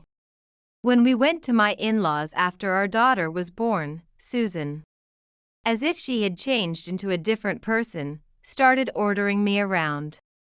Tracy, prepare dinner. Ah, yes. Once that's done, start cleaning. Yes, yes. At first, I had no idea why this was happening. But as I observed and heard Susan's words, I gradually understood the reason. She would grumble things like staying home just because of pregnancy. And she would make such spiteful remarks. Skipping housework because of pregnancy, that was unthinkable in my time. That's when I realized that not going to my in-laws during my pregnancy was why Susan was angry. But knowing the reason didn't help. It was already over, and there was nothing I could do about it now. I guess I just have to obediently listen to Susan for now. I thought so and obediently followed her orders. However, even that attitude seemed to irritate Susan. Tracy, is the laundry done? Almost there. Hurry up. You're really sluggish. Her hounding of her daughter-in-law showed no signs of stopping. Eventually, I was physically and mentally exhausted, and became reluctant to go to the in-laws. Still, visiting the in-laws was only about once a year. Unlike my brother-in-law, who was doted upon, my husband also had a weak position at the in-laws. When my husband went to see my in-laws, Susan took advantage of him just like she did with me. I thought about mentioning it to him, but I didn't want to cause him any worry. I just have to endure it while at my in-laws. I thought so and chose the path of endurance. Amidst all this, I became pregnant with our second child. Learning from my experience during my first pregnancy, I decided to visit the in-laws this time. To avoid complaints from Susan, I planned to increase the frequency of visits to the in-laws. A few days after discussing this with my husband, we visited the in-laws after my 4-month pregnancy checkup. As expected, my husband was sent out to shop by Susan. I figured I would be preparing the meal, but then Susan said this to me. The baby's gender must be known by now? Yes, I think it'll be known at the next checkup. The ultrasound to determine the baby's gender was scheduled for next month. But since it seemed like Susan was plotting something, I deliberately gave a vague reply. Then, looking at me sternly, she said, "Make sure it's a boy. I won't forgive you otherwise." Huh? Why? We need an heir, an heir. The harsh look from Susan left me confused. The heir was supposed to be my brother-in-law. Then, his child would inherit. That's what I thought. But Susan was telling me to produce an heir. After thinking it over, I asked her, "Why should I produce an heir?" "Really, you're foolish. The heir will be Paul's child. Paul is my brother-in-law's name." Indeed, in Susan's mind, it seemed that my brother-in-law's child was supposed to inherit. Then, as I thought about this, Susan said, "Your child will be a spare." A spare. Spare. If something happens to Paul's child, having a spare will come in handy, won't it? Hearing those words, I was horrified. That such a person could exist. I truly became scared. Seeing Susan's true nature made me understand why my husband was afraid of her. He must have been raised as a spare for his brother. "Excuse me. I'll prepare dinner." I said that to Susan and left the scene. Afterwards, claiming I wasn't feeling well, I returned home early with my husband. Once home, I recounted everything that happened with Susan to my husband. He looked down and said, "I've always been told I was just a spare for my brother. What should we do?" I don't want to go to my in-laws anymore. Actually, someone I met through work has invited me to join his company. Really? Once the second child is born, I'll leave Dad's company and move there. Are you sure? Yeah. It's out of the state, so it'll cut ties with home. My husband seemed resolute. I felt a bit relieved. But now is a crucial time. And we can't leave here until the child is born. I told myself to endure a little longer. As the year-end approached, we reluctantly went back to the in-laws. At 8 months pregnant, I could no longer move agilely. But thinking this would be my last visit to the in-laws, I endured and went. I thought they might let me rest a bit, but that was not the case at all. As usual, I was ordered to prepare dinner, and my husband was sent shopping. After dinner was prepared, I was ordered to clean, and I inadvertently snapped back. Then, I was taken to the bathroom and splashed with water. I was truly furious. Splashing water on a pregnant woman, I couldn't believe it. Just as I was about to yell at Susan, I heard a loud stomping sound. Then, with a bang, the bathroom door flew open. Tracy. Are you okay? Ned. My husband had burst into the bathroom.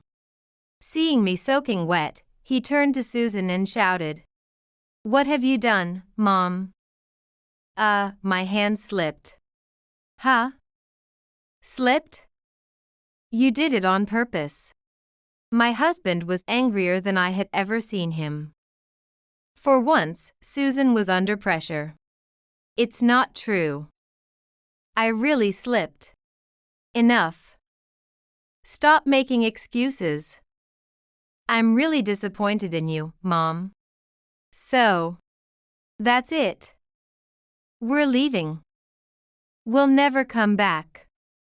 Let's go, Tracy. My husband took my hand and led me out of the bathroom.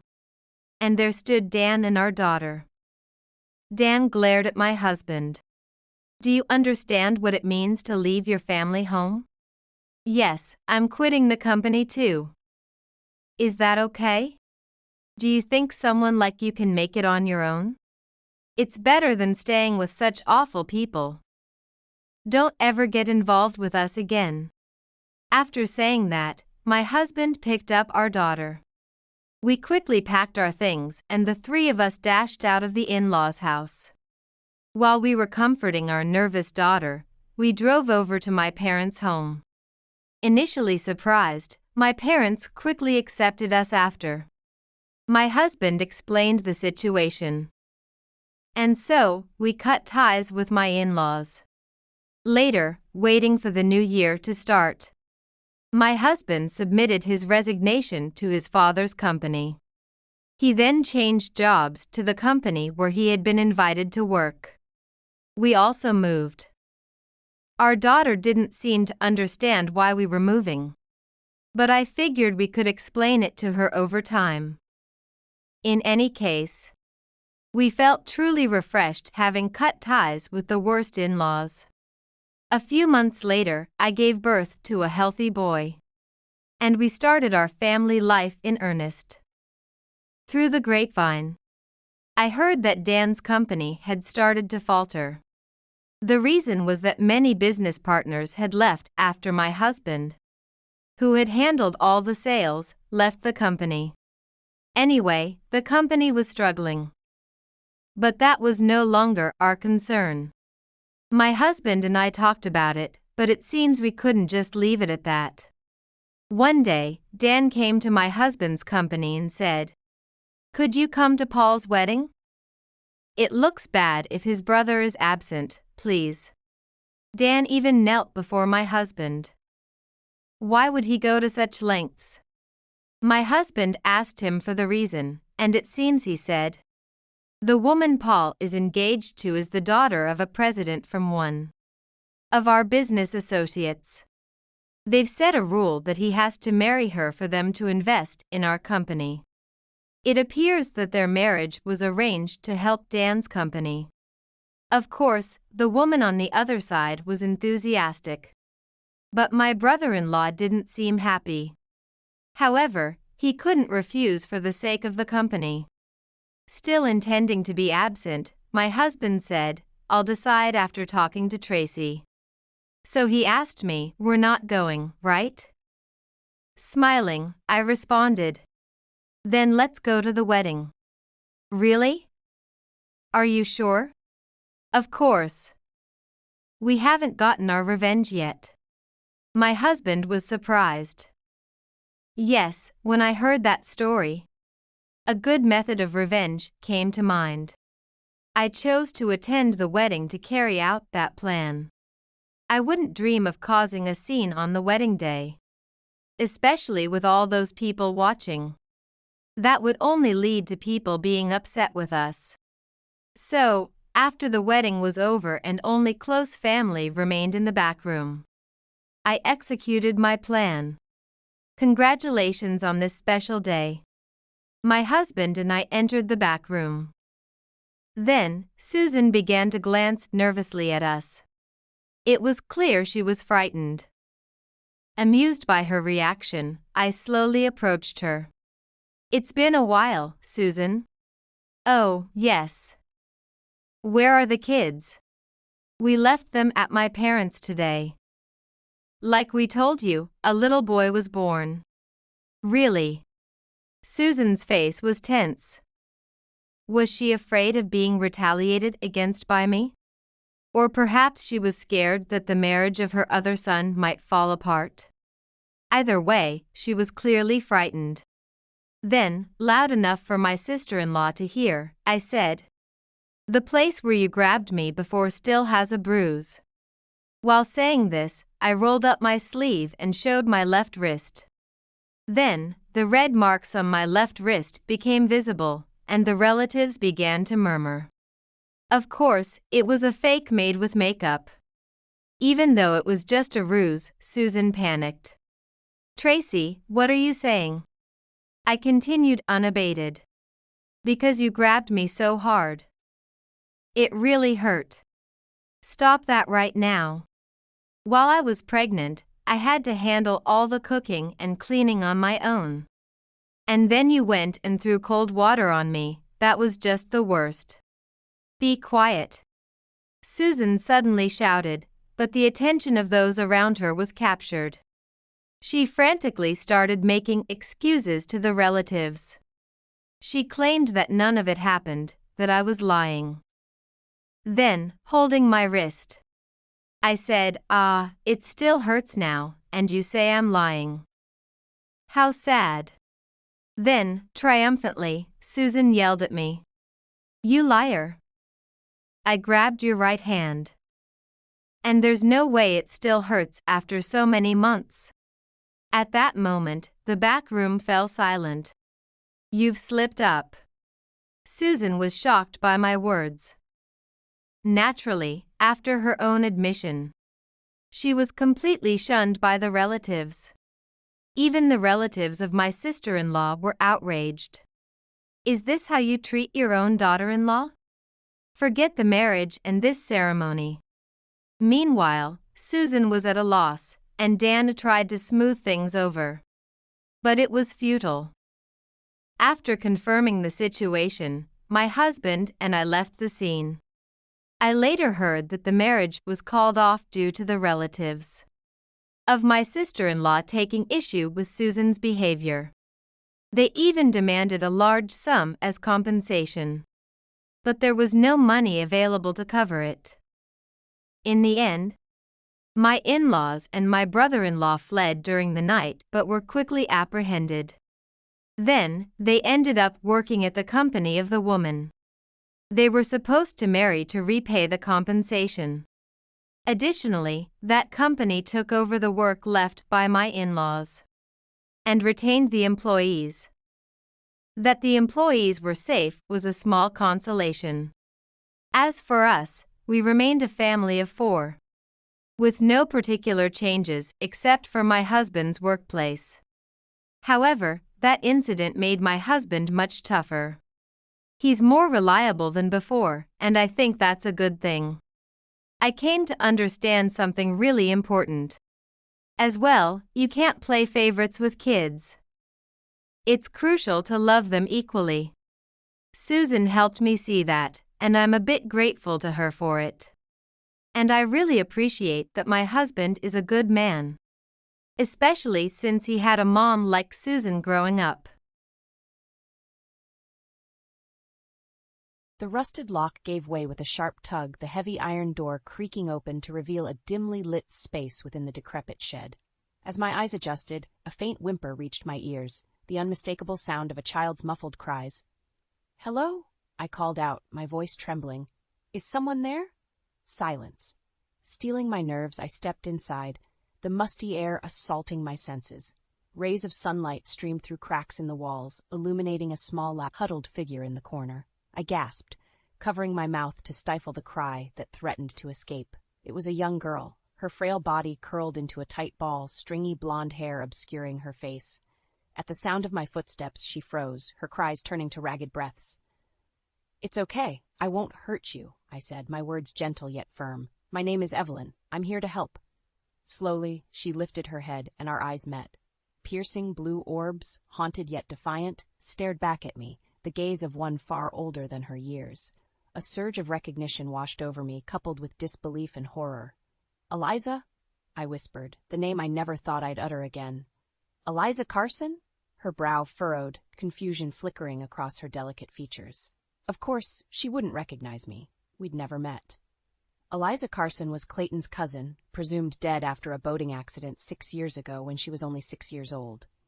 Her body was never recovered, but the entire community mourned her loss.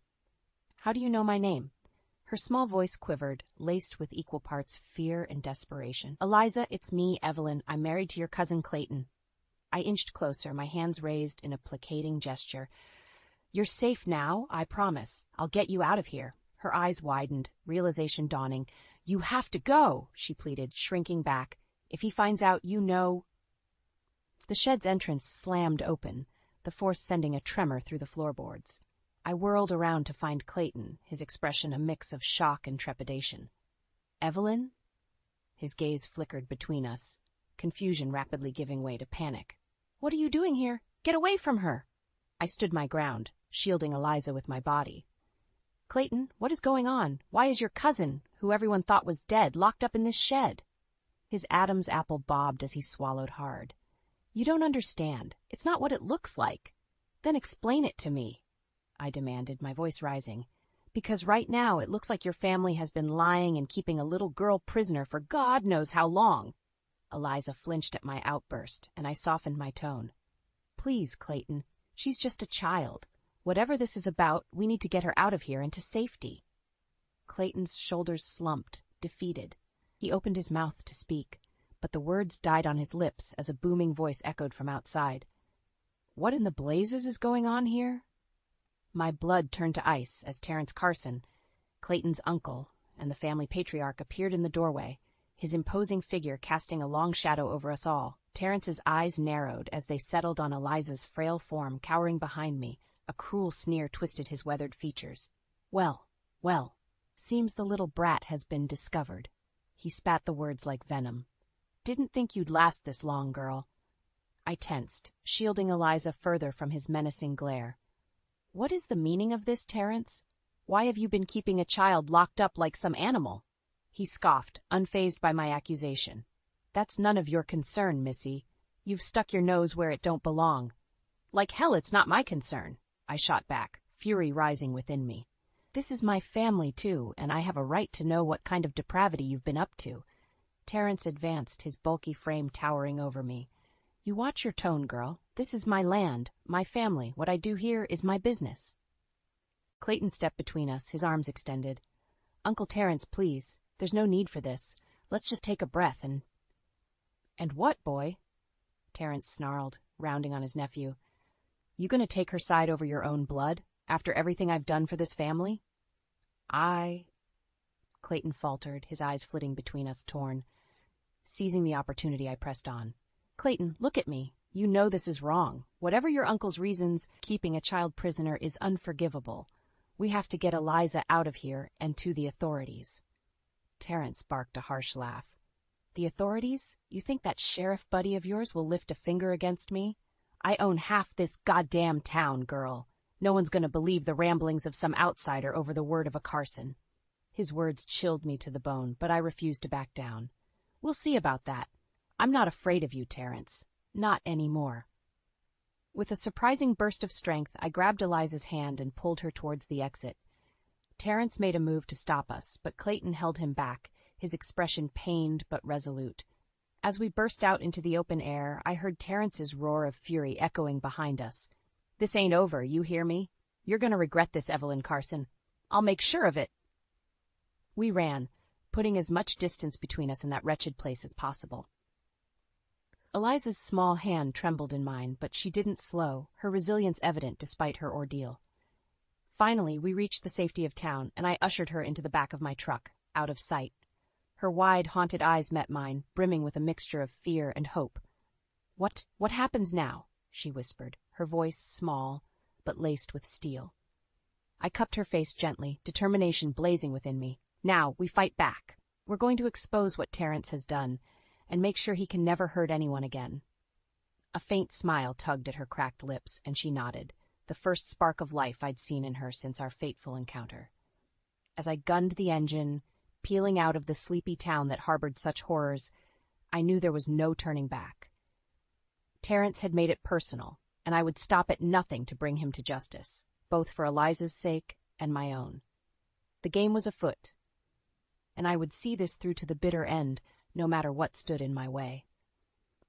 Terrence's reign of terror was about to come crashing down, and God help anyone who tried to stop me. My truck rumbled to a stop outside the sheriff's station, the engine still growling angrily as I killed the ignition. Eliza peered out the window, her small frame tense with apprehension.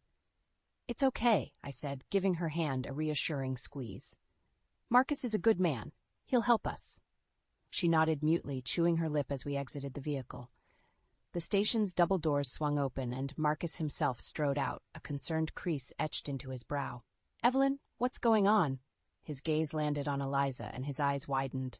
"Is that—" "It's a long story," I replied grimly. "We need to talk, in private." Understanding flashed across his features as he ushered us inside, his demeanor all business. Once sequestered in his office, I wasted no time recounting the harrowing events of the day, from discovering Eliza's confinement to Terrence's menacing threats. Marcus listened intently, his expression darkening with every detail. When I finished, he let out a low whistle, scrubbing a hand over his weathered face. "Son of a bitch," he muttered. "I knew Terrence Carson was a piece of work, but this—" He shook his head, disgust etched into his features. "You believe me, then?" I pressed. "You'll help us bring him down?" "Of course I believe you, Evelyn." He reached across his desk, clasping my hand firmly. "You know I've always had your back. I'll do whatever it takes to make sure that bastard gets what's coming to him." Relief washed over me at his words, but it was short-lived as another thought occurred to me. What about Eliza's safety? Terrence won't stop until he gets her back under his control. Marcus's jaw tightened. "Leave that to me. I'll set you both up somewhere secure, out of town where he can't get to you." "No." The vehement protest came not from me, but from Eliza herself. We both turned to her, startled by the sudden outburst from the normally timid girl. "I'm not running anymore," she declared, her eyes blazing with a fire I hadn't yet seen. "That monster has kept me locked up, afraid of my own shadow for too long. I want to face him, to make him pay for what he's done." My admiration for her bravery was tempered by concern. "Eliza, I understand how you feel, but nothing," she cut me off fiercely. "I may be just a kid, but I'm stronger than he thinks. You said we were going to fight back, and that's what I want to do." I opened my mouth to protest further, but Marcus held up a hand, silencing me. "She's right, Evelyn." His expression was grim but resolute. "If we want to take Terrence down for good, we'll need Eliza's testimony. She's the key to exposing his crimes and making sure he can't wriggle his way out of this." Eliza lifted her chin defiantly, her jaw set in determination far beyond her years. In that moment, I saw not a frightened child, but a young woman forged in the fires of unimaginable hardship, a kindred spirit with an inner strength to match my own. With a slow nod of acceptance, I turned back to Marcus. All right, what's our next move? A faint smile tugged at the corner of his mouth. First, we need to gather more evidence against Terrence, something concrete to back up Eliza's story. And for that, he paused, his gaze flickering towards the door. We'll need to bring in some extra firepower. As if on cue, there was a sharp rap at the office door. Marcus's smile widened as he called out, "Come on in, Nina. We've got work to do." Nina Carson swept into the room like a whirlwind, her sharp features pinched with an expression somewhere between apprehension and distaste. Her piercing gaze settled on me, then Eliza, before flicking back to Marcus. "You weren't kidding," she muttered. "The kid's alive." I bristled at her dismissive tone, but Marcus held up a placating hand. "Nina, you know why I called you here. We need your help taking down your father once and for all." A flicker of emotion passed over her face, a mixture of anger and hurt so fleeting I almost missed it. With a curt nod, she seemed to steel herself, smoothing her features into an impassive mask. "Fine. What do you need from me?" As Marcus laid out the situation, Nina listened stonily, her jaw clenched tight. When he finished, she let out a harsh bark of laughter, shaking her head in disbelief. "Typical Dad," she spat. "Lying, manipulating, doing whatever it takes to maintain his twisted idea of control." Her gaze landed on Eliza, softening ever so slightly. "I'm sorry, kid. You didn't deserve to get caught up in his sick games." Eliza met her stare evenly, her small frame radiating a strength that belied her years. "It's not your fault," she replied, her voice steady. "You're not the one who kept me locked up like an animal for 6 years."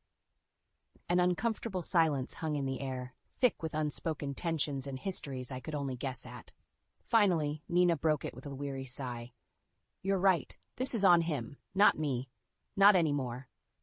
Her jaw set in grim determination. "I'll help however I can to take the bastard down. No more lies, no more protecting him. It's time he paid for his crimes." "That's what I like to hear." Marcus clapped his hands together, all business once more. "First things first, we need to gather evidence, anything that can corroborate Eliza's story and prove Terrence was behind her disappearance." "I might be able to help with that," Nina offered, her voice taking on a harder edge. "Dad may be good at covering his tracks, but he's also arrogant as hell. Chances are he's left a trail, however faint, if we know where to look." A thin smile tugged at the corner of my mouth. "Then it's a good thing we've got an insider on our side."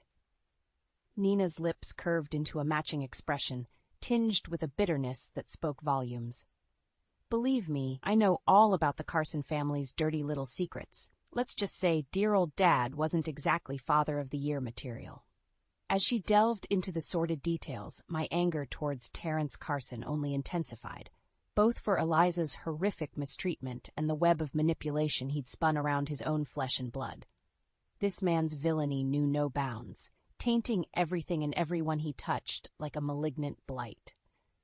But not for much longer. With Marcus's tenacity, Eliza's bravery, and Nina's inside knowledge, we would unravel Terrence's schemes thread by thread until he had nowhere left to hide. Come hell or high water, he would face justice, both for his sake and mine. When Nina finished her grim recounting, I turned to Marcus, my expression hardening with resolve. "Where do we start?" The sheriff leaned back in his chair, a feral glint in his eye. "At the beginning, we're going to dig into every inch of Terrence's life, turn over every rock until we find the proof to bury that son of a bitch for good." He paused, letting the weight of his words sink in before continuing grimly. "Whatever it takes." The Carson family estate loomed ahead, its wrought iron gates an imposing barrier guarding the secrets that lurked within. Nina gripped the steering wheel tightly as we approached, her knuckles white with tension. "You sure about this, Evelyn?" she asked, her voice tight. "There's no going back after we cross that line." I eyed the foreboding manor, feeling its dark presence like a weight pressing down on me. "I'm sure. It's time we got some answers, straight from the devil's mouth." Nina gave a grim nod before punching in the code, the gates grinding open with a piercing shriek of metal on metal. We pulled through, the tires crunching over the gravel drive as we neared the main house. Lorraine Carson was waiting on the porch, her arms crossed defensively over her chest. As we climbed out of the car, her pinched expression softened briefly at the sight of her daughter. "Nina?" What are you doing here? Her gaze landed on me, eyes narrowing to slits. And you brought her? After everything that's happened? That's exactly why we're here, Mother, Nina replied coolly. We know what Dad's been up to, about Eliza. It's over. Lorraine flinched as if struck, panic flitting across her features before being hastily masked by a stony facade. I don't know what you're talking about. Can it, Mom? Nina snapped, her patience clearly waning.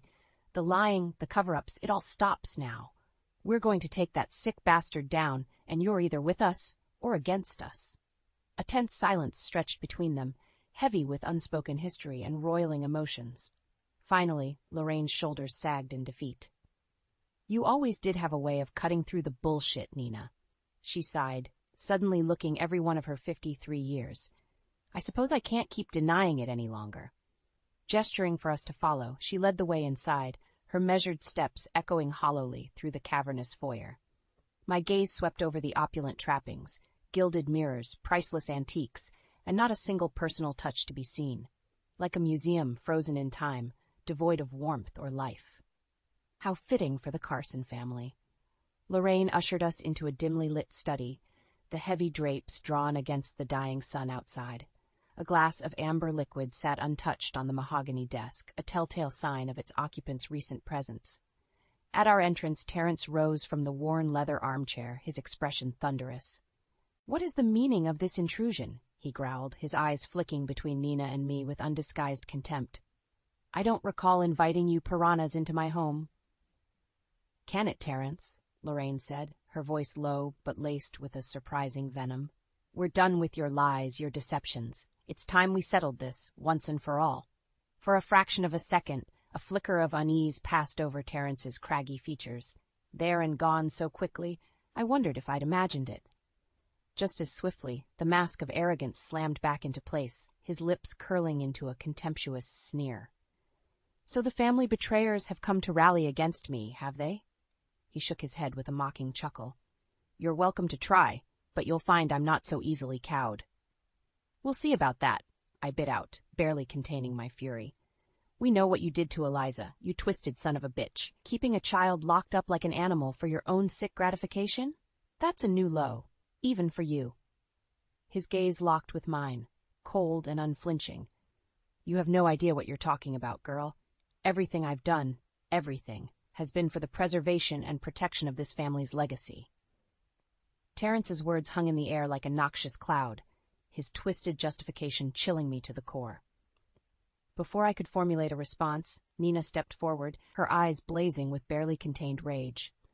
That's enough of your rationalizations, you sick fuck, she spat. We're done playing by your rules. Eliza is safe, the jig is up, and you're going to pay for what you've done.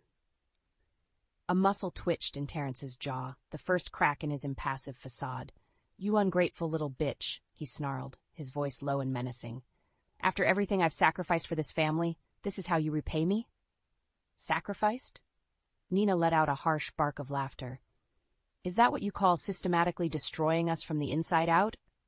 Alienating Mom? Driving me away with your toxic vitriol? Wake up, you delusional bastard. The only thing you've ever cared about is maintaining your twisted power trip. I could see the fury building in Terrence like a raging inferno, his body practically vibrating with the effort of restraining it. When he spoke again, his tone was soft, almost gentle. Nina, you have no idea the things I've had to do to preserve our legacy, the sacrifices, the difficult choices. His gaze bored into her, sharp as flint. You think I wanted to do what I did to Eliza, that I took pleasure in it? The air left my lungs in a shocked rush. Terrence's admission hung there, visceral and horrifying. Nina looked equally sickened, her skin taking on an ashen pallor. You monster, she choked out. How could you? How could I? Terrence roared, the floodgates finally bursting open. That sniveling brat was a liability, a blight on our family's good name. She had to be dealt with, made to disappear for the greater good.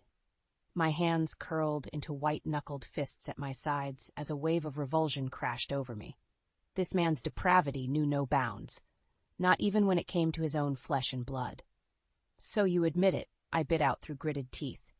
You're the one who made Eliza disappear, then kept her locked up like a prisoner all these years. A cruel smile twisted Terrence's lips. Give the girl a prize. Yes, I orchestrated the whole thing. The boating accident, the fake investigation, all of it. And you want to know the real kicker? He leaned forward, his eyes glittering with perverse glee. Her own sniveling parents were in on it from the start. A startled gasp from Lorraine was the only sound in the deafening silence that followed. Nina looked utterly shell-shocked, her mouth working soundlessly as she struggled to process her father's horrific revelation. It was Marcus who finally broke the stillness, his voice hard as tempered steel. That's more than enough confession. With a deft movement, he had his sidearm leveled squarely at Terrence's chest, his expression utterly devoid of mercy. Terrence Carson, you're under arrest for the kidnapping, unlawful imprisonment, and endangerment of a minor. You have the right to remain silent. As Marcus recited the Miranda rights, cuffing the now ranting Terrence with practiced efficiency, I caught Nina's eye across the room. The anguish and betrayal etched on her features said it all, the last thread of family loyalty severed for good. No matter what came next, there would be no coming back from this day. Terrence's web of lies and manipulation had finally been laid bare, the depth of his evil exposed for all to see. My path was clear now, forged in the fires of this hard-won truth. By whatever means necessary, I would ensure Terrence faced the full weight of justice for his unspeakable crimes. If it was the last thing I did, he would pay. The courthouse was a madhouse, swarming with reporters and gawkers, desperate for a glimpse of the sordid drama about to unfold.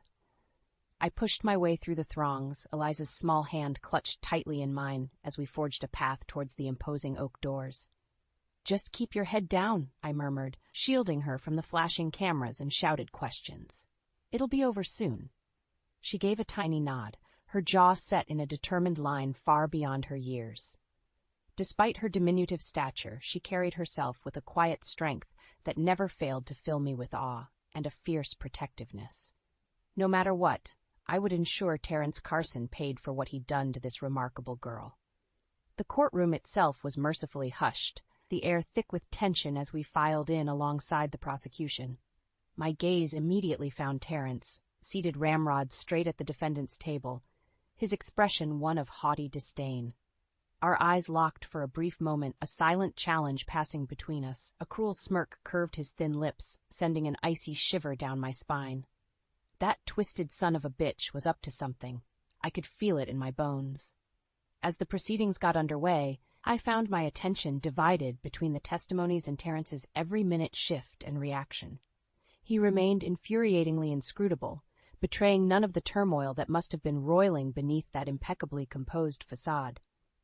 It wasn't until Eliza was called to the stand that the first hairline fractures began to show. She was so small up there, positively dwarfed by the imposing witness box. But when she lifted her head and fixed Terrence with those haunted blue eyes, there was an unshakable resolve blazing within them that defied her fragile stature. "Tell us, Miss Carson," the prosecutor prompted gently. "In your own words, what happened the night you disappeared 6 years ago?" A hushed stillness descended over the courtroom as Eliza drew a fortifying breath. When she spoke, her voice rang out clear and unwavering. "It was my uncle, Terrence. He took me from my parents' house late one night, told me we were going on a secret adventure." She recounted the harrowing tale in disturbing detail, the staged boating accident, the wrath hole in which she'd been imprisoned all these years, the mind games and emotional torment at Terrence's hands. With every new revelation, I could see the cracks in Terrence's composure deepening, his knuckles whitening around the arms of his chair.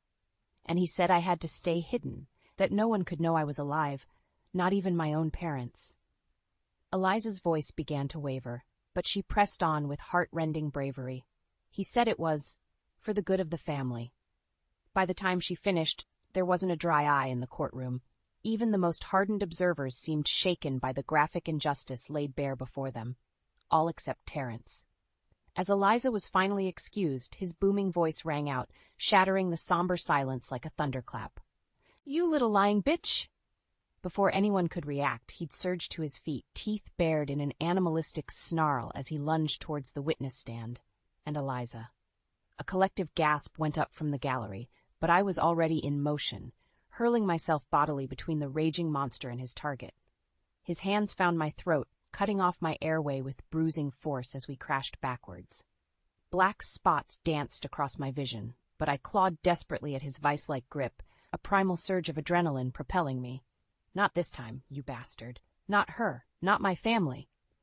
Distantly, I was aware of pandemonium erupting around us, shouting, scuffling, the distant wail of sirens. But all that existed in that moment was the furious pounding of my heart, the burning need for air, and Terrence's pitiless face looming over me, twisted in a sadistic leer of triumph. Then, as suddenly as it had begun, the pressure was gone. I sucked in a ragged gasp, blinking against the dark blot still obscuring my sight. When my vision finally cleared, I saw Terrence being swarmed by a sea of bodies, dragging his thrashing form away as he spewed vile curses and threats. Marcus was there, features set in a mask of cold fury as he slapped the cuffs back on the raving man's wrists. And in the eye of the storm's aftermath stood Eliza, gazing at me with those wise, haunted eyes, the eyes of one who had witnessed the true depths of human cruelty, yet emerged from the abyss unbowed. As our eyes met, a silent understanding passed between us. No matter what it took, we had won this day. Terrence Carson's reign of terror was over. The rain fell in a soft drizzle, misting the air with a gentle haze as I made my way down the familiar dirt path. Overhead, the iron-gray clouds parted enough to allow a few feeble rays of sunlight to pierce through, bathing the Carson family cemetery in a somber glow. I'd been here too many times over the past year, first for Clayton's mother Lorraine's funeral after her untimely passing, then for the hearings and sentencing that finally saw Terrence put behind bars for the rest of his natural life.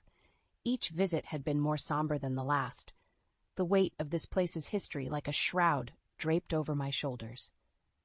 But not today. Today, I carried a renewed sense of purpose, a lift in my step that had been sorely missing for far too long. As I neared the secluded corner where the newest addition lay, a small figure came into view, sitting cross-legged before the simple granite headstone. "There you are," I called out softly, unable to keep the faint smile from tugging at my lips. "I was wondering where you'd gotten off to." Eliza turned, her face breaking into a warm smile that still managed to take my breath away after all this time. In the 2 years since her harrowing rescue and Terrence's downfall, she'd blossomed from a haunted waif into a vibrant, healthy young woman. Her eyes shining with a light I'd once feared was extinguished forever. "Sorry, I just needed a moment," she replied, her gaze drifting back to the gravestone with a wistful expression. "It still doesn't feel real sometimes, you know? After everything." I settled onto the damp grass beside her, draping an arm around her shoulders. She immediately leaned into my embrace with a contented sigh. "I know it's been an incredible adjustment after what that monster put you through," I murmured, pressing a gentle kiss to the crown of her head. "But you've handled it with more strength and grace than anyone could have hoped for, sweetheart. You're an inspiration to us all." A faint blush colored her cheeks at the praise, but her lips curved upwards in that radiant smile once more. "I had a good role model," she said simply, reaching out to grasp my free hand in her slender fingers. "If it wasn't for you, Evelyn, I might have never." Her voice trailed off, but I could hear the unspoken meaning loud and clear. I gave her hand a reassuring squeeze, a silent promise that those nightmarish days were firmly in the past, now. "Well, you'll never have to worry about that again," I assured her fiercely. "Terrence is gone for good, and the rest of us, we're going to be just fine." We lapsed into a comfortable silence, turning our attention back to the gravestone and the words etched into its timeless surface. "In memory of Eliza Carson, beloved daughter, cousin, and friend, may you forever rest in peace." So much pain, so much heartache had stemmed from those 5 simple words, a tragic lie perpetrated by a deeply disturbed man blinded by his own greed and depravity. But in the end, it was a truth that had set Eliza free from her suffering, giving her a new lease on the life that had nearly been stolen away. A gentle breeze rustled the trees overhead, carrying the first hints of spring, of new beginnings and fresh starts.